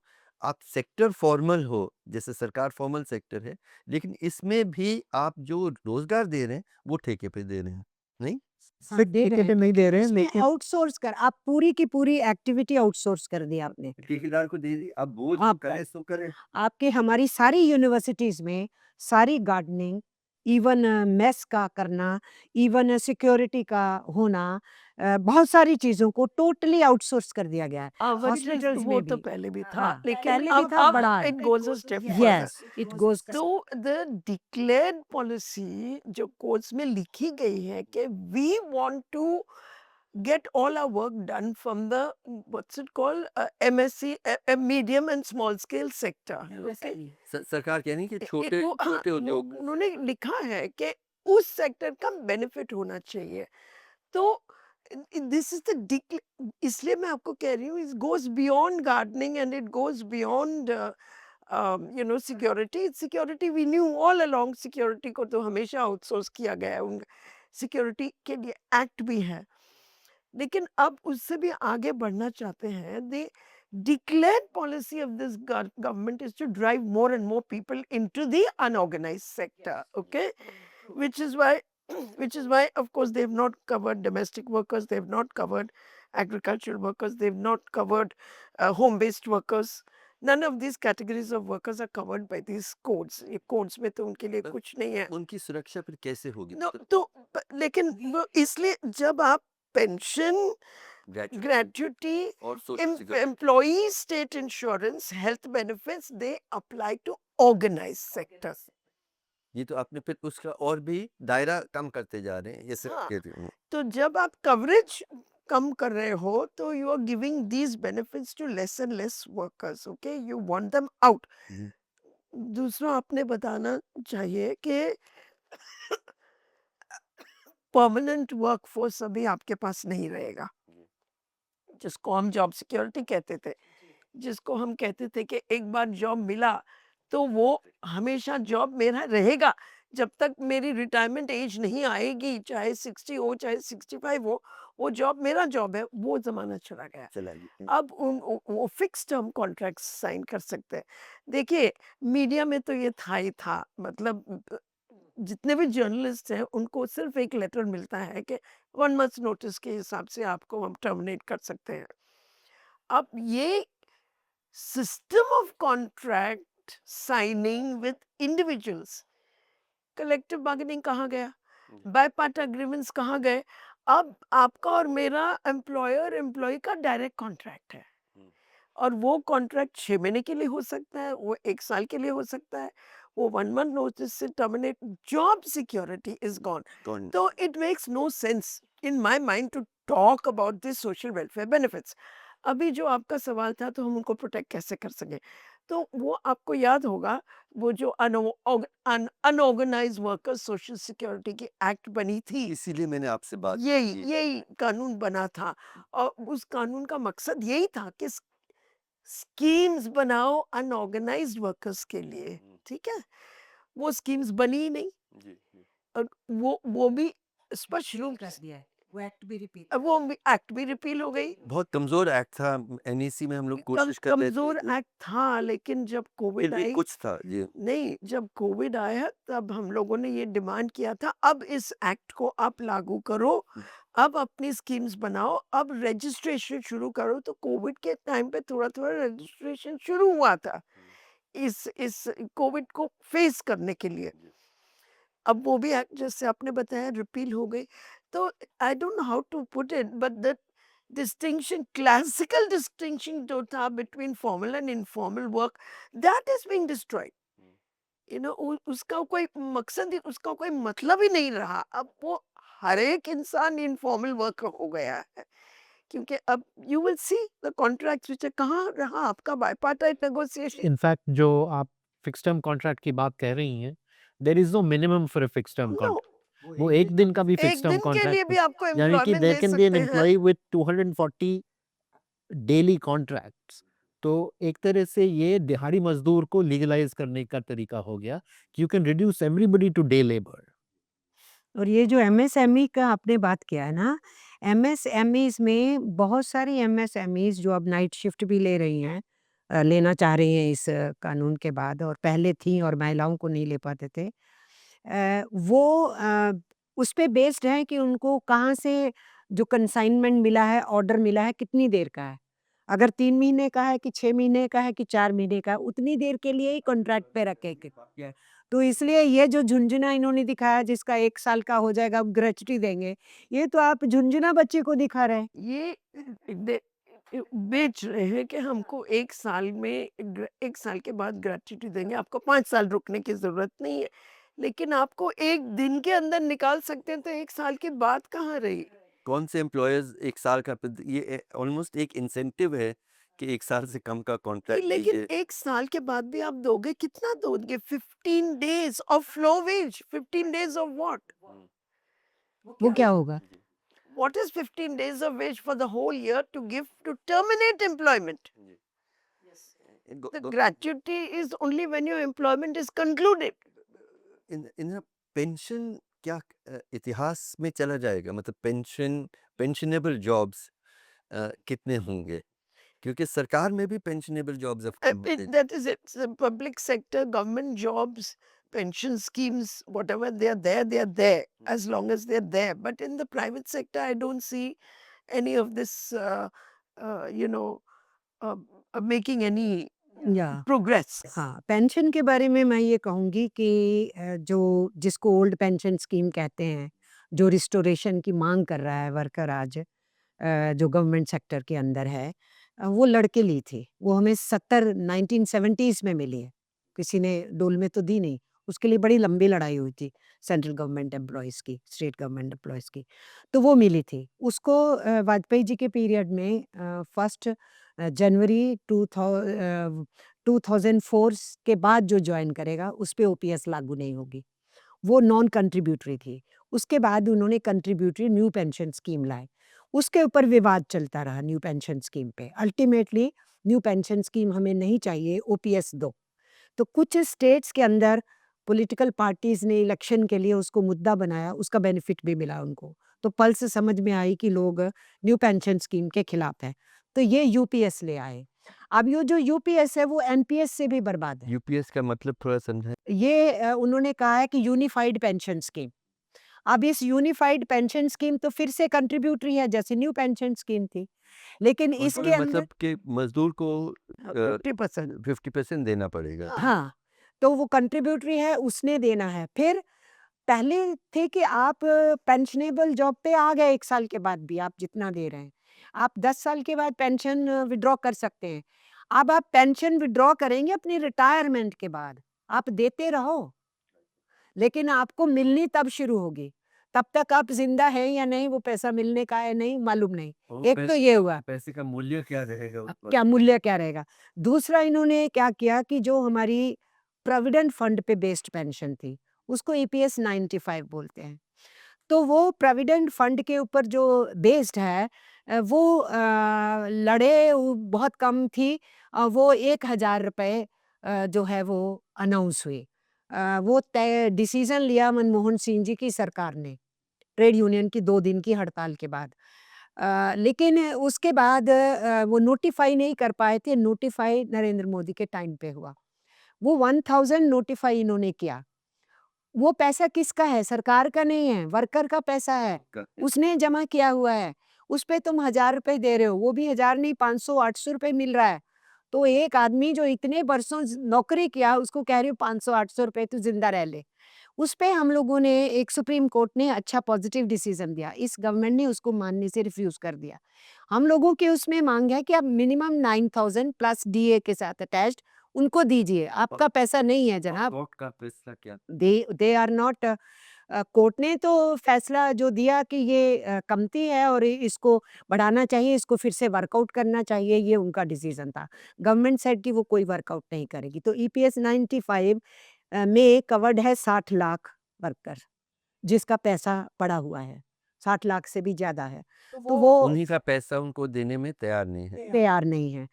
तीसरा जो कैटेगरी है बहुत बड़ी है, वो कैटेगरी है जो किसी भी पेंशन में कवर्ड नहीं है। ना वो गवर्नमेंट एम्प्लॉयी है, ना वो पब्लिक सेक्टर है, ना वो प्राइवेट बड़े एम्प्लॉयर है, ना वो प्रोविडेंट फंड वाले। वो है एग्रीकल्चर वर्कर, वो है आपका गरीब किसान और जो मार्जिनल है, और स्ट्रीट वेंडर। और सेल्फ एम्प्लॉयड, हॉकर वेंडर, सब्जी भाजी वाला, रिक्शा पुलर है, ये सब लोग हैं। वो बहुत बड़ी गिनती है। तो हम लोगों का कहना था कि आखिरकार एक उम्र में वो भी काम नहीं कर पाएंगे, उनको भी कोई सोशल सिक्योरिटी चाहिए, पेंशन चाहिए। तो गवर्नमेंट का एक फंड होना चाहिए, जिस फंड को कोलेक्ट करते चले जाओ। कम से कम 6000 पेंशन उनको भी दो बुढ़ापे में जीने के लिए, वो हमने कहा। तो हमारे देश में ये कहना कि सबको हम सोशल सिक्योरिटी दे देंगे, बहुत बड़ा झूठ है। और जो सोशल सिक्योरिटी एक्ट का कानून लाए हैं इंदिरा जी, उसमें इन्होंने ईएसआई डंप कर दिया है, हमारा ईपीएफ डंप कर दिया है, हटा दिया। हमारा बीड़ी हाँ, मजदूर फेंक yes. दिया है, हमारा बिल्डिंग कंस्ट्रक्शन फेंक दिया उसमें। उसमें बहुत सारे और जो वेलफेयर के कानून बने हुए थे, वो सब उसमें डंप कर दिए हैं। और बाकी कानूनों को तो पहले ख़त्म कर दिया। तो वो सोशल सिक्योरिटी भी नंबर पे बेस्ड है। तो ये कह रहे हैं एक भी वर्कर नहीं छूटेगा, कैसे? How you are going to identify? क्योंकि तुम्हारा कानून ही कह रहा है कि वो एम्प्लॉयर एम्प्लॉय की रिलेशनशिप में फिर आप करेंगे। तो आपके पास आपको 58,000 रुपीज़ दिख रहा है ईपीएफओ का। आपको ईएसआई का बहुत बड़ा अमाउंट दिख रहा है। तो आप उस सारे को सर्व करना चाहते हैं। आप कह रहे हैं सबको सोशल सिक्योरिटी दे रहे हैं, आप बता ही नहीं रहे हैं कि सेस कहाँ से आएगा, पैसा कहाँ से आएगा, सेंट्रल गवर्नमेंट के बजट में से क्या एलोकेशन होगा, स्टेट गवर्नमेंट का मैचिंग ग्रांट क्या होगा, कुछ नहीं है। ये एग्जिस्टिंग सोशल सिक्योरिटी एक्ट को खत्म करना चाहते हैं। जो बहुत कम था, जी। वो भी बहुत कम। क्योंकि ये वेलफेयर स्टेट भी नहीं रहने देना चाहते हैं हिंदुस्तान को। मनरेगा को जो डंप किया इन्होंने, तो ये वेलफेयर स्टेट भी नहीं रहने देना चाहते हैं। वो जो जॉब की हम बात कर रहे थे ना, जॉब सिक्योरिटी की, मनरेगा की शानदार शक्ल क्या है? आपको काम नहीं है, आप डिमांड करोगे। हाँ। आप जब डिमांड करोगे, आपको जॉब कार्ड दिया जाएगा। आपको जॉब कार्ड दे दिया गया है, आपको जॉब मिलेगी। आपको जॉब नहीं मिल रही है, तो आपको पैसा मिलेगा। नहीं, और आपको जॉब भी मिलेगा 5 किलोमीटर के हाँ, के दायरे में दायरे मिलेगा। मिलेगा। और उसमें केयर की गई थी चाइल्ड केयर फैसिलिटीज़ के बारे में, पानी के बारे में, कुछ बैठने के बारे में, वो सब कुछ केयर थी। अब इन्होंने सप्लाई बेस्ड किया है।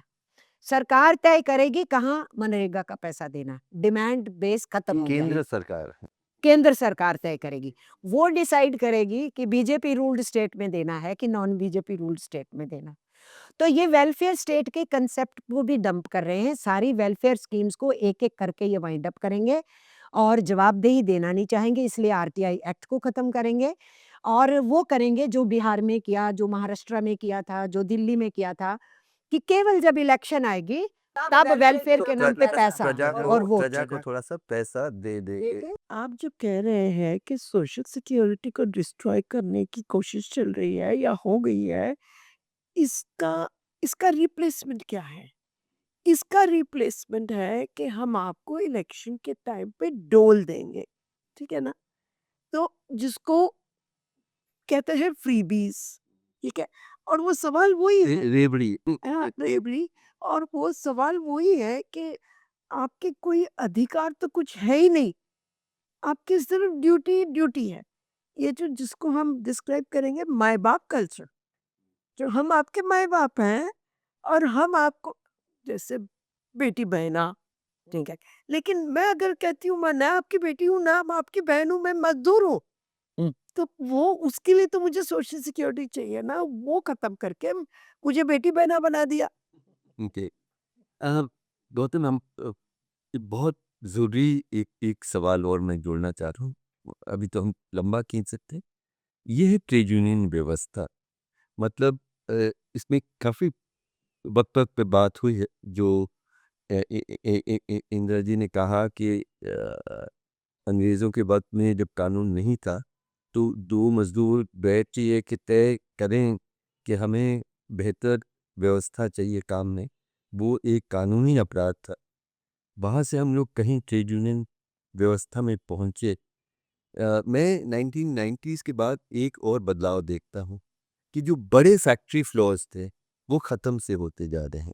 मतलब इन कामों को वो फिर आउटसोर्स यहाँ-वहाँ कोई होम बेस्ड कोई ये तो हम एक इकट्ठा होने के लड़ने का एक एक जगह भी बहुत कम होती जा रही है, बहुत कम जगह है और लेकिन जहाँ इकट्ठा हो भी पा रहे हैं अब अ, स्ट्राइक करने का अधिकार जो एम्प्लॉयर के साथ मतलब अपनी बात रखने के जो हक अ, अपना खुद का ट्रेड यूनियन चुनना, ये सब इन अधिकारों पे क्या असर पड़ा है इ- इन कोर्ट्स का? इ- अ, पिछले 30 साल में जितना कानून का उल्लंघन हुआ है कि लोग असंगठित दायरे में नॉट नॉट जो फॉर्मल सेक्टर में भी इनफॉर्मल नेचर ऑफ एम्प्लॉयमेंट में पुश किए गए हैं, जिस तरह से परमानेंट वर्कर की जगह ठेका मजदूर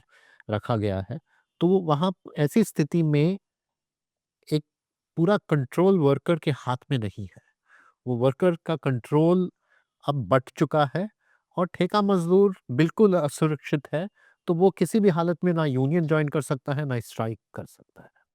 ये समस्या इस समस्या के बीच में अ, स्ट्राइक करना नए कानून में और भी मुश्किल होगा। इसके साथ ही अगर स्ट्राइक को गैर कानूनी हासिल किया जाए, तो ट्रेड यूनियन को रद्द किया जा सकता है। तो आगे जाके मज़दूर अगर ट्रेड यूनियन बनाएगा भी, तो वो ट्रेड यूनियन को भी एक मूर्ति की तरह कहीं बचा के रखेगा। जो कुछ संघर्ष होगा, वो ट्रेड यूनियन के बाहर होगा। तो एक तरह से अगर देखा जाए कि ये बहुत महत्वपूर्ण अगर बात आप कह रहे हैं। अगर मैं अगर अगर संघर्ष भी होगा, तो there will be a criminalisation of agitation of movement of worker collective action. तो वर्कर भी कहेगा यूनियन को तो बचा लो। क्योंकि कल वो कानून गैर कानूनी रद्द किया गया, डीरजिस्टर किया गया, तो हमारे कहीं बचने की जगह नहीं होगी। So this is actually a very crucial part of what the law, what has happened to the law. और अगर कि ये बहुत पुराने लॉ कानून थे, पुराने प्राचीन कानून थे। ट्रेड यूनियन एक्ट 1926 एक बहुत साधारण, very clean and open piece of legislation है। वो कह सब बताता है आप किस हालात में यूनियन बना सकते हैं, और वो फिर बताता है कि आप किस हालात में see what is a trade union is a self govern, self manage, self financed organisation of workers. मजदूर खुद ही और उसको उसका बनाते हैं। नियम खुद बनाते हैं, उसका संविधान खुद बनाते हैं और उसको खुद चलाते हैं। ट्रेड यूनियन कानून का उल्लंघन तभी हो सकता है जब ट्रेड यूनियन के अंदर कोई धांधलेबाजी हो। इसके अलावा trade union is an association, it can not be linked to any action that we took. और ये मैं समझता हूँ एक बहुत बहुत बहुत भारी आ, आ, आ, आ, आ, आ, बात बड़ी है कि जैसे कंपनी अगर कानून तोड़ती है, कंपनी टैक्स नहीं देती, कंपनी कुछ गैर कानूनी करती है, तो कंपनी को रद्द नहीं किया जाता है।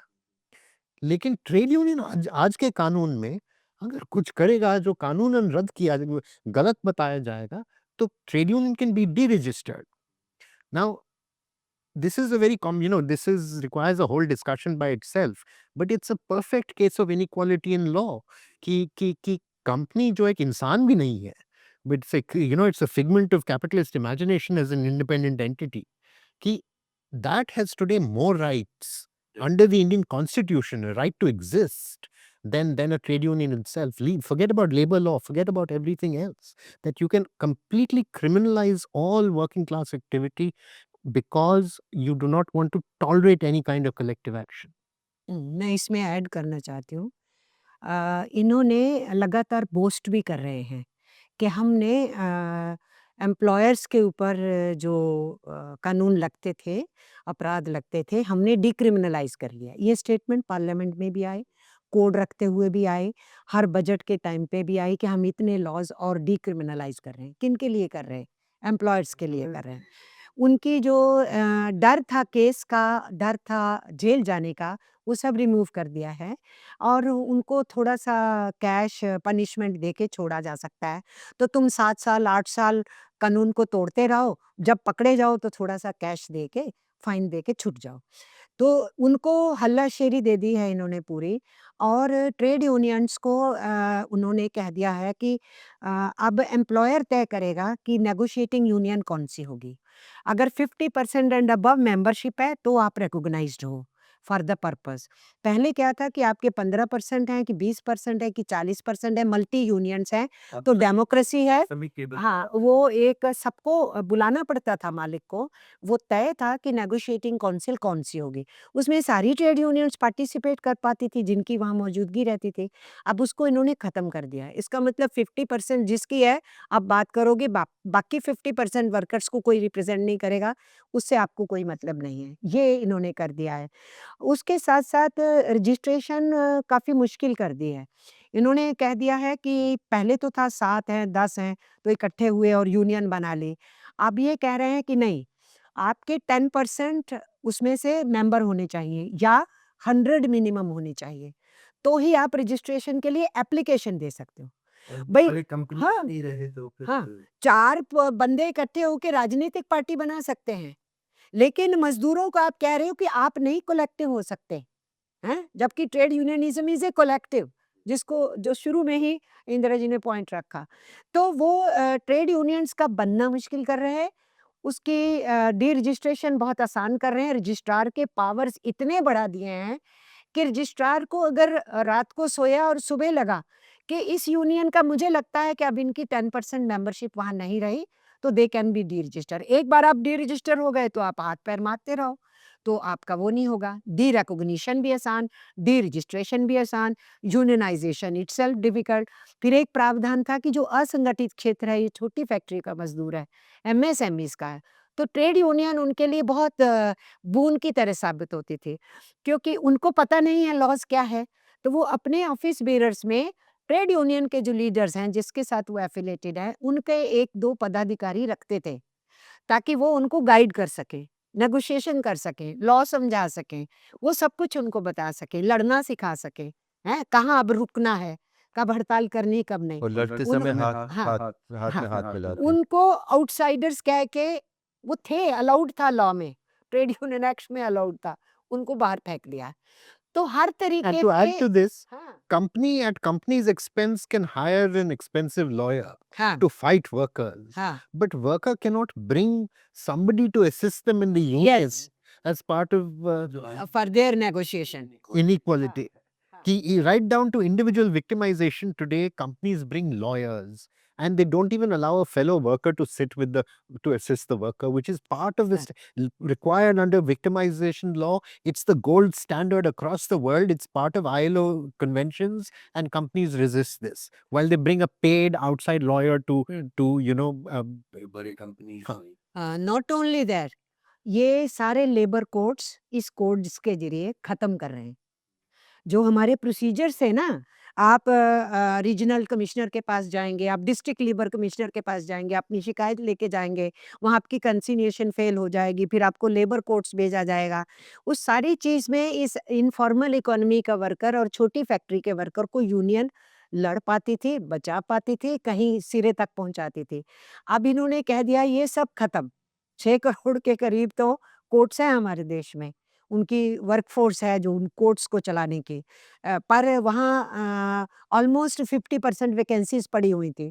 बहुत बुरी तरह से चल रहे थे। हम लोगों की माँग पे भी डिप्यूट नहीं करते थे। उन कोर्ट्स के मजिस्ट्रेट्स नहीं हैं, 6 महीने से, साल से, 3 साल से ये चल पर अब वो कोर्ट्स भी ख़त्म, ट्राइब्यूनल्स और हम दिल्ली में बैठे हैं, दिल्ली की कोर्ट में लेबर कोर्ट्स के नोटिफ़ाई होने के कुछ ही दिन के अंदर केस डाला गया और वो केस डाला गया कि आपने कह दिया ट्राइब्यूनल्स तो बहुत सारी स्टेट्स में है ही नहीं। आप कह रहे हो लेबर कोर्ट्स काम नहीं करेंगे, तो ये जो लाखों केस हैं, करोड़ों केस हैं, इनका क्या होगा? तो हाई कोर्ट ने दिल्ली के हाई कोर्ट ने सरकार से पूछा तो फिर सरकार ने नोटिफ़ाई किया कि नहीं, जब तक वो लागू नहीं होते, तब तक ये रहेगा। और इनके अधिकारी हम लोगों से फ़ोन कर के पूछ रहे हैं, हम क्या करें जी? वो कंसिलिएशन की डेट दें कि नहीं? हम अपने वकील को कोर्ट्स में भेजें कि नहीं? आप यूनियन वाले हो, हमें बताओ। वो हमसे पूछ रहे हैं। गवर्नमेंट के विदिन भी पूरी एनार्की क्रिएटेड थी। तो ये एनार्की जानबूझ के हाँ, अनारकी। जानबूझ के एनार्की और chaos क्रिएट करते हैं ये। इंद्र जी, बातचीत बहुत लंबी चलनी चाहिए, लेकिन अब तो लास्ट वर्ड मैं आपको देना चाह रहा हूँ।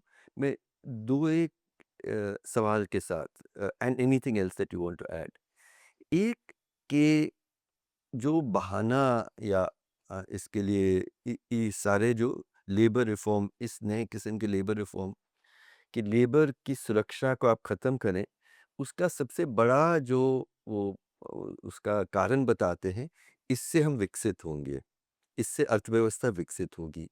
मज़दूरों को इस हालत में रखते हुए क्या आप सचमुच समझते हैं, मतलब नैतिक सवाल भी अलग रखें, मतलब विकास क्या संभव होगा इन परिस्थितियों में जब हम मज़दूरों को इस हालत में रख सकते हैं? ये एक एक मेरा सवाल था। देखिए, और दूसरा मैं एक और साथ में सवाल, because I want you to take the final word. मेरा दूसरा सवाल ये था कि नौजवान का अब जो सामान्य घर में पैदा होने वाली लड़की या लड़के, जब आप जवानी की ओर जाएँगे, उनको किस तरह का फ्यूचर इस हालत में दिखेगा और उसका क्या अंजाम इस देश पे होगा, लोकतंत्र पे होगा, इस देश के प्रति हमारी मोहब्बत और वफ़ादारी पर। ये सारे सवाल हैं, जब आपने मज़दूर को सचमुच ही एक लगभग दुश्मन के तौर पे, हमारे विकास का भी तुम दुश्मन हो और तुम्हारे कोई हक नहीं है। इस परिस्थिति में आप फ्यूचर को कैसे देखते हैं अपने देश का? मैं इन्हीं वर्ड्स के साथ आपको ख़त्म करना चाहता हूँ। देखिए, पहले सवाल का तो जवाब आपको अंतर्राष्ट्रीय तौर पे देखना पड़ेगा। वो अपने आप को किससे कंपेयर कर रहे हैं? वो अपने आप को चाइना जैसे देश से कंपेयर कर रहे हैं। वो सोचते हैं कि जैसे चाइनीज़ प्रोडक्ट्स आर कम्पिटिटिव, जैसे उनकी प्राइस कम है इंटरनेशनल मार्केट में, वैसे हमारा भारत बनेगा। इसीलिए हम ये लेबर कोड्स लाए हैं, ये है उनकी ईज़ ऑफ बिज़नेस। उनका भी एक कंपैरिज़न चल रहा है, क्या हम चाइना से कम्पीट कर सकते हैं?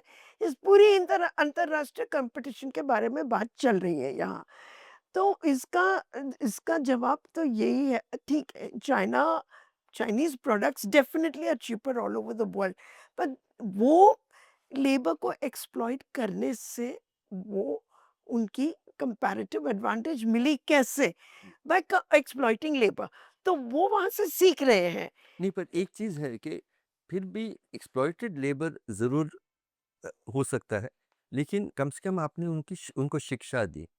हाँ, आपने उनको ये मतलब भोजन का अधिकार दिया, और तीसरा आपने उनको स्वास्थ्य व्यवस्था, मतलब ये कम से कम। बिल्कुल, और बिल्कुल। इस सब में उसके बाद आपने शोषण किया। यहाँ या ये तीनों चीज़ें किए बिना आप शोषण ये न करेंगे तो क्या हाँ, होगा? आप बिल्कुल सही कहते हो, इसीलिए मैं ये कहना चाहूँगी, आप चाइना से कभी कंपेयर कर ही नहीं सकोगे अपने आप को। ना आप किसी और देश से कंपेयर कर सकोगे, तो आपके ये जो लेबर कोड्स लाने का बेसिस ही फ्लॉड है। जी, बिल्कुल। आपने दिमाग में सोचा भी नहीं कि ये लेबर कोड्स लाने से आपका मतलब पूरा होगा या नहीं, इतना तक भी नहीं सोचा। तो first question of yours I will answer like this, hmm, that they are in self destruct mode. Hmm. ठीक है, आपने किसको बेनिफिट किया? आपने किसी को भी बेनिफिट नहीं किया। हो सकता है अडानी अंबानी को तो मैं कह बेनिफिट रहा हो हूँ ये सकता देखिए है, अदानी अंबानी का विकास होगा, हो सकता है। सामान्य मज़दूर का क्या होगा? हाँ, ये तो पहला। सेकेंडली कि फ्यूचर क्या है? एक, as I said earlier, it's an attempt to depoliticise Indian society, hmm, ठीक है? और हमने अब तक जो भी बातें की हैं, इसमें पॉलिटिक्स का तो बहुत बड़ा रोल है। जी, आपने समझाया कि यूपीए में इतनी सारी प्रोग्रेस हुई, क्यों? क्योंकि कुछ लेफ्ट विंग पार्टीज़ का सपोर्ट था वहाँ। जी, बिल्कुल। एक पॉलिटिकल क्लाइमेट बना था उससे। आइडियोलॉजी के होने के कारण से ये विकास हुआ ना, ये लॉज़ मिले।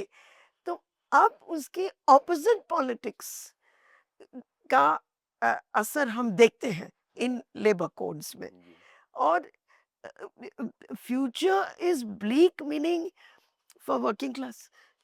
इतना ब्लीक कि आप कह रहे हैं अंधेरा दिख रहा है वर्किंग क्लास के सिर्फ अंधेरा नहीं, अंधेरे के साथ साथ वॉर गेम्स दिख रही है।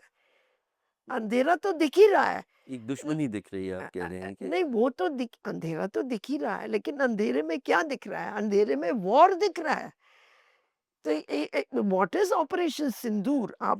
इस वक्त जब आपका रिपब्लिक डे हुआ, क्या डिस्प्ले हुआ? हमारे आर्म्स, हुँ, ठीक है? आर्म्स रेस दिख रहा है मुझे इस देश में, डिस्ट्रक्शन दिख रहा है, वॉर दिख रहा है, और वहां से चल के कहना नहीं चाहिए, लेकिन सिविल वॉर भी हो सकता है अपने देश में। तो इतना भी नहीं समझते हैं कि आप देखो बांग्लादेश में क्या हुआ, नेपाल में क्या हुआ, जी, आसपास देशों में क्या हो रहा है। क्या आपके देश में ये क्यों नहीं हो सकता है? अगर ना अनएम्प्लॉयमेंट होगा तो हुँ, what future? The future can only be uh, when the working class will have to stand up, fight for itself. There will be a war. It won't be anything. It won't be a trade union movement. जी, गौतम, आपने बहुत अच्छी बात कही कि union को अलग रख के हमें लड़ना पड़ेगा। होने वाला यही है। जी। तो बहुत बहुत गंभीर बातचीत आज रही कि जो 67 करोड़ मज़दूर जिस देश में हैं और उनके परिवार के भविष्य को जिस दिशा में ये कानून ले गए हैं उसमें बहुत निराशा सी लगती है। अंत में देश के नागरिक, देश के मज़दूरों को इसका सामना करना ज़रूरी होगा। मैं समझता हूँ कि हमारे राजनीतिक दल हमारे संगठन जिस जिस बुलंदी से जिस तरह से किसानों ने कानून की लड़ाई लड़ी थी, श्रमिकों के कानून उतने ही हानिकारक हैं, लेकिन उस तरह का जो रेजिस्टेंस हम नहीं देख पा रहे हैं, और वो रेजिस्टेंस के बिना इसी अंधकार की तरफ से हम लोग अ, अपने लोगों को ले जा रहे हैं। ये हमें समझना बहुत ज़रूरी है और इसके सामने लड़ना भी ज़रूरी हाँ, मैं इस पे कहना चाह रही हूँ कि हिंदुस्तान का वो विकास कॉमन मैन के विकास के रूप में देखती ही नहीं ये जो रूलिंग रिजीम है। वो अपने कॉरपोरेट फ्रेंड्स के विकास में लगी हुई है और जो इंटरनेशनल फाइनेंस कैपिटल है, उसका छोटा भाई बनने की कोशिश कर रहे हैं। बहुत छोटा भाई वैसे। बहुत छोटा भाई है, छोटा उतना नहीं, बहुत ही छोटा। वो स्क्वीज़ कर रहे हैं जिस ढंग से टैरिफ की बातचीत करते हैं ट्रम्प और हिंदुस्तान के प्राइम मिनिस्टर बोलते नहीं हैं और वो डेयर करते हैं कि सीज़फायर मैंने कराया और मैंने बोला और प्रधानमंत्री ने मुझे फ़ोन किया। ये कुछ नहीं बोलते हैं, तो ये चुटभैया बन करके ये कर रहे हैं। तो इसलिए कॉर्पोरेट इंडिया को डेवलप किया जा रहा है। ये democratic secular sovereign Republic of India नहीं, उसका जो सोशलिस्ट इंडिया बनाने का कांसेप्ट है प्रिएम्बल में, वो तो बहुत दूर की बात, वेलफेयर स्टेट भी नहीं रहने देना। सोशलिस्ट भी रह गया और सेक्युलर तो चला ही गया तो और इसलिए ये तो बिल्कुल क्लियर है। दूसरी बात जो क्लियर है कि हमारी ऑलमोस्ट 65% पॉपुलेशन 35 साल से नीचे है। ये है सिचुएशन देश की, और यूथ के लिए एम्प्लॉयमेंट नहीं है, वो भटक रहा है। तो ऐसी सिचुएशन में जब आप एम्प्लॉयमेंट नहीं दे रहे हैं, तो आप क्या करने वाले हैं उनके साथ? आप भाला पकड़ाओ, तलवार पकड़ाओ, त्रिशूल पकड़ाओ, सेल्फ नफ़रत एम्प्लॉयमेंट फैलाओ, करो, लड़ाई करवाओ, या ठीक है? या कहो कि और पकोड़े या बनाओ। पकोड़े बेचो, तो वो तुम्हारा एम्प्लॉयमेंट है। या वो करो, और या फिर ये करो, आप नफ़रतों के दायरे में रहो, और या ड्रग्स में जाओ, या नशे में जाओ। तो ये जो है बहुत बड़ा इस देश के साथ घात हो रहा है, दुश्मनी हो रही है। उस स्वरूप में हमें समझना पड़ेगा। तीसरी बात जो आपने सवाल उठाया कि भई किसान लड़े थे, तो किसानों का तो अपने टर्म्स होते हैं, कब-कब वो उगा रहे हैं, कब वो उठा रहे हैं, और फिर कब वो आंदोलन कर सकते हैं। ट्रेड यूनियन में तो आपने जिस दिन हड़ताल की, उस दिन की आपकी वेज भी कटती है, जो सिचुएशन है। और जो असंगठित मज़दूर है, उसको तो उस दिन घर में चूल्हा नहीं जलेगा, वो काम पे नहीं आएगा। तो भी हमने 5 हड़ताल की जब से लेबर कोड लागू हुए। हड़तालें तो हमने बहुत की, न्यू लिबरल इकोनॉमी के बाद से हम 37 हड़तालें कर चुके हैं, जो लड़े हैं उसके खिलाफ हम 90s ऑनवर्ड्स। तो ये कोड्स जब से इंट्रोड्यूस होने शुरू हुए, हमने 5 हड़तालें की, और अब हमारी ये छठी हड़ताल है। 9 जुलाई को हमारी हड़ताल थी, बहुत शानदार थी, और ये 12 फरवरी को हमारी हड़ताल है। हमने किसानों के आंदोलन के बाद ट्रेड यूनियंस की उनके साथ सॉलिडारिटी में हम खड़े हुए, उनके मूवमेंट को पैन इंडिया बनाए। ये हमने फ्यूचर को देख के किया कि ये दोनों प्रोडक्टिव फोर्सेस हैं, फार्मर्स और वर्कर्स। अगर इन दोनों प्रोडक्टिव फोर्सेस को एक साथ हम ला पाते हैं, इनकी मूवमेंट्स को आने वाले दिनों में, तो सेविंग सिचुएशन हो सकती है। वो जो हमने यूनिटी डेवलप की है उनके साथ, उसको लेके हम बहुत सारे एक्शन यूनाइटेडली किए हैं। और हमारी 9 जुलाई की हड़ताल में हमारे साथ थे। अब 12 फरवरी की हड़ताल में खेत मज़दूर एजिटेटेड है, मनरेगा खत्म कर दिया, वो आंदोलन में है। किसान एजिटेटेड हैं, सीड बिल उठा लाए हैं। वो तो फिर मोंसैंटो एंड कंपनियों को बिज़नेस मिलेगा यहाँ, हमारी तो एग्रीकल्चर यूनिवर्सिटियाँ भी ठप कर देंगे ये लोग। तो किसान के साथ घात हुआ, अभी तक तो कोई माँग उनकी मानी नहीं जो प्रॉमिस किया था। तो किसान और खेत मज़दूर वर्कर्स के साथ है। हमारी प्रॉब्लम क्या है? मीडिया दिखाता नहीं। वो गोदी मीडिया है, मोदी मीडिया है। हम लड़ भी रहे होते हैं, वो दिखाते नहीं हैं। तो किसी को पता भी नहीं हमने 5 स्ट्राइक की। इसलिए तो हैं? ये बातचीत तो ज़रूरी है। आपने ये बातचीत की, उसी का तो मैं शुक्रिया अदा कर रही हूँ कि कम से कम ये बात तो पहुँचे। लोग हमको कहते हैं, "आप तो जी लड़ नहीं रहे हो, आप तो जी कुछ कर नहीं रहे हो।" अरे हम लड़ रहे हैं, जूझ रहे हैं, हमारे वर्कर्स डिसमिस हो रहे हैं, हमारी यूनियंस के डीरेकॉग्निशंस हो रहे हैं। लड़ाई तो हम कर रहे हैं, पर मीडिया नहीं दिखा रहा है। तो मेरा ख्याल है कि ये जो आपने आज काम किया है, इस किस्म के कामों की ज़रूरत है, और मिडल क्लासेस में तो पूरी भ्रांति है, उन तक तो मैसेज जाना चाहिए ना। तो इसलिए 12 फरवरी का मैं आह्वान भी कर रही हूँ सबको कि हमारा समर्थन चाहिए हमें सबका। मुझे लगता है सबसे बड़ी बात जो आखिर में निकल रही है कि एकता बहुत ज़रूरी है। किसान, मज़दूर, जो श्रमिक, जो असंगठित मज़दूर हैं, फैक्ट्री वर्कर है, जो खेतों में काम करते हैं, जो अ, ठेला चलाते हैं, जो अलग तरीक़ों से, पर उनके साथ मध्यम वर्ग भी को भी समझना ज़रूरी है। जिस तरह से नफ़रत का जवाब हमें हिंदू, मुस्लिम, सिख, ईसाई, दलित, आदिवासी सब लोग उसका सामना करें। आर्थिक रूप से ये जो वार पड़ा है, उसमें हर वर्ग के लोग को समझना ज़रूरी है कि इस तरह से अगर हम देश आगे बढ़ाएँ, तो हमारे अपने भाई और बहन जो जिनकी मेहनत से हमारा देश बना है, उनकी क्या हालत होगी, उनके बच्चों की क्या हालत होगी, और अंत में क्या हम वो देश चाहते हैं जहाँ पे कुछ बड़े कंपनियों का धन इतना बढ़े कि ऑलरेडी आज हम अंग्रेज़ों से ज़्यादा असमानता आज हमारे देश में है। इसी आर्थिक नीति के कारण से इसका समर्थन हम करते हैं कि नहीं, ये हम सबको तय करना होगा। और आप जो श्रमिक मज़दूर यूनियंस लड़ाई लड़ रहे हैं, इसमें हम सबकी साझेदारी होनी चाहिए। इसी बात से मैं अपनी बात को समाप्त करना चाहता हूँ। Thank you. जिंदाबाद सभी। ये दाग दाग उजाला, ये शब कसीदा सहर, वो इंतजार था जिसका, ये वो सहर तो नहीं।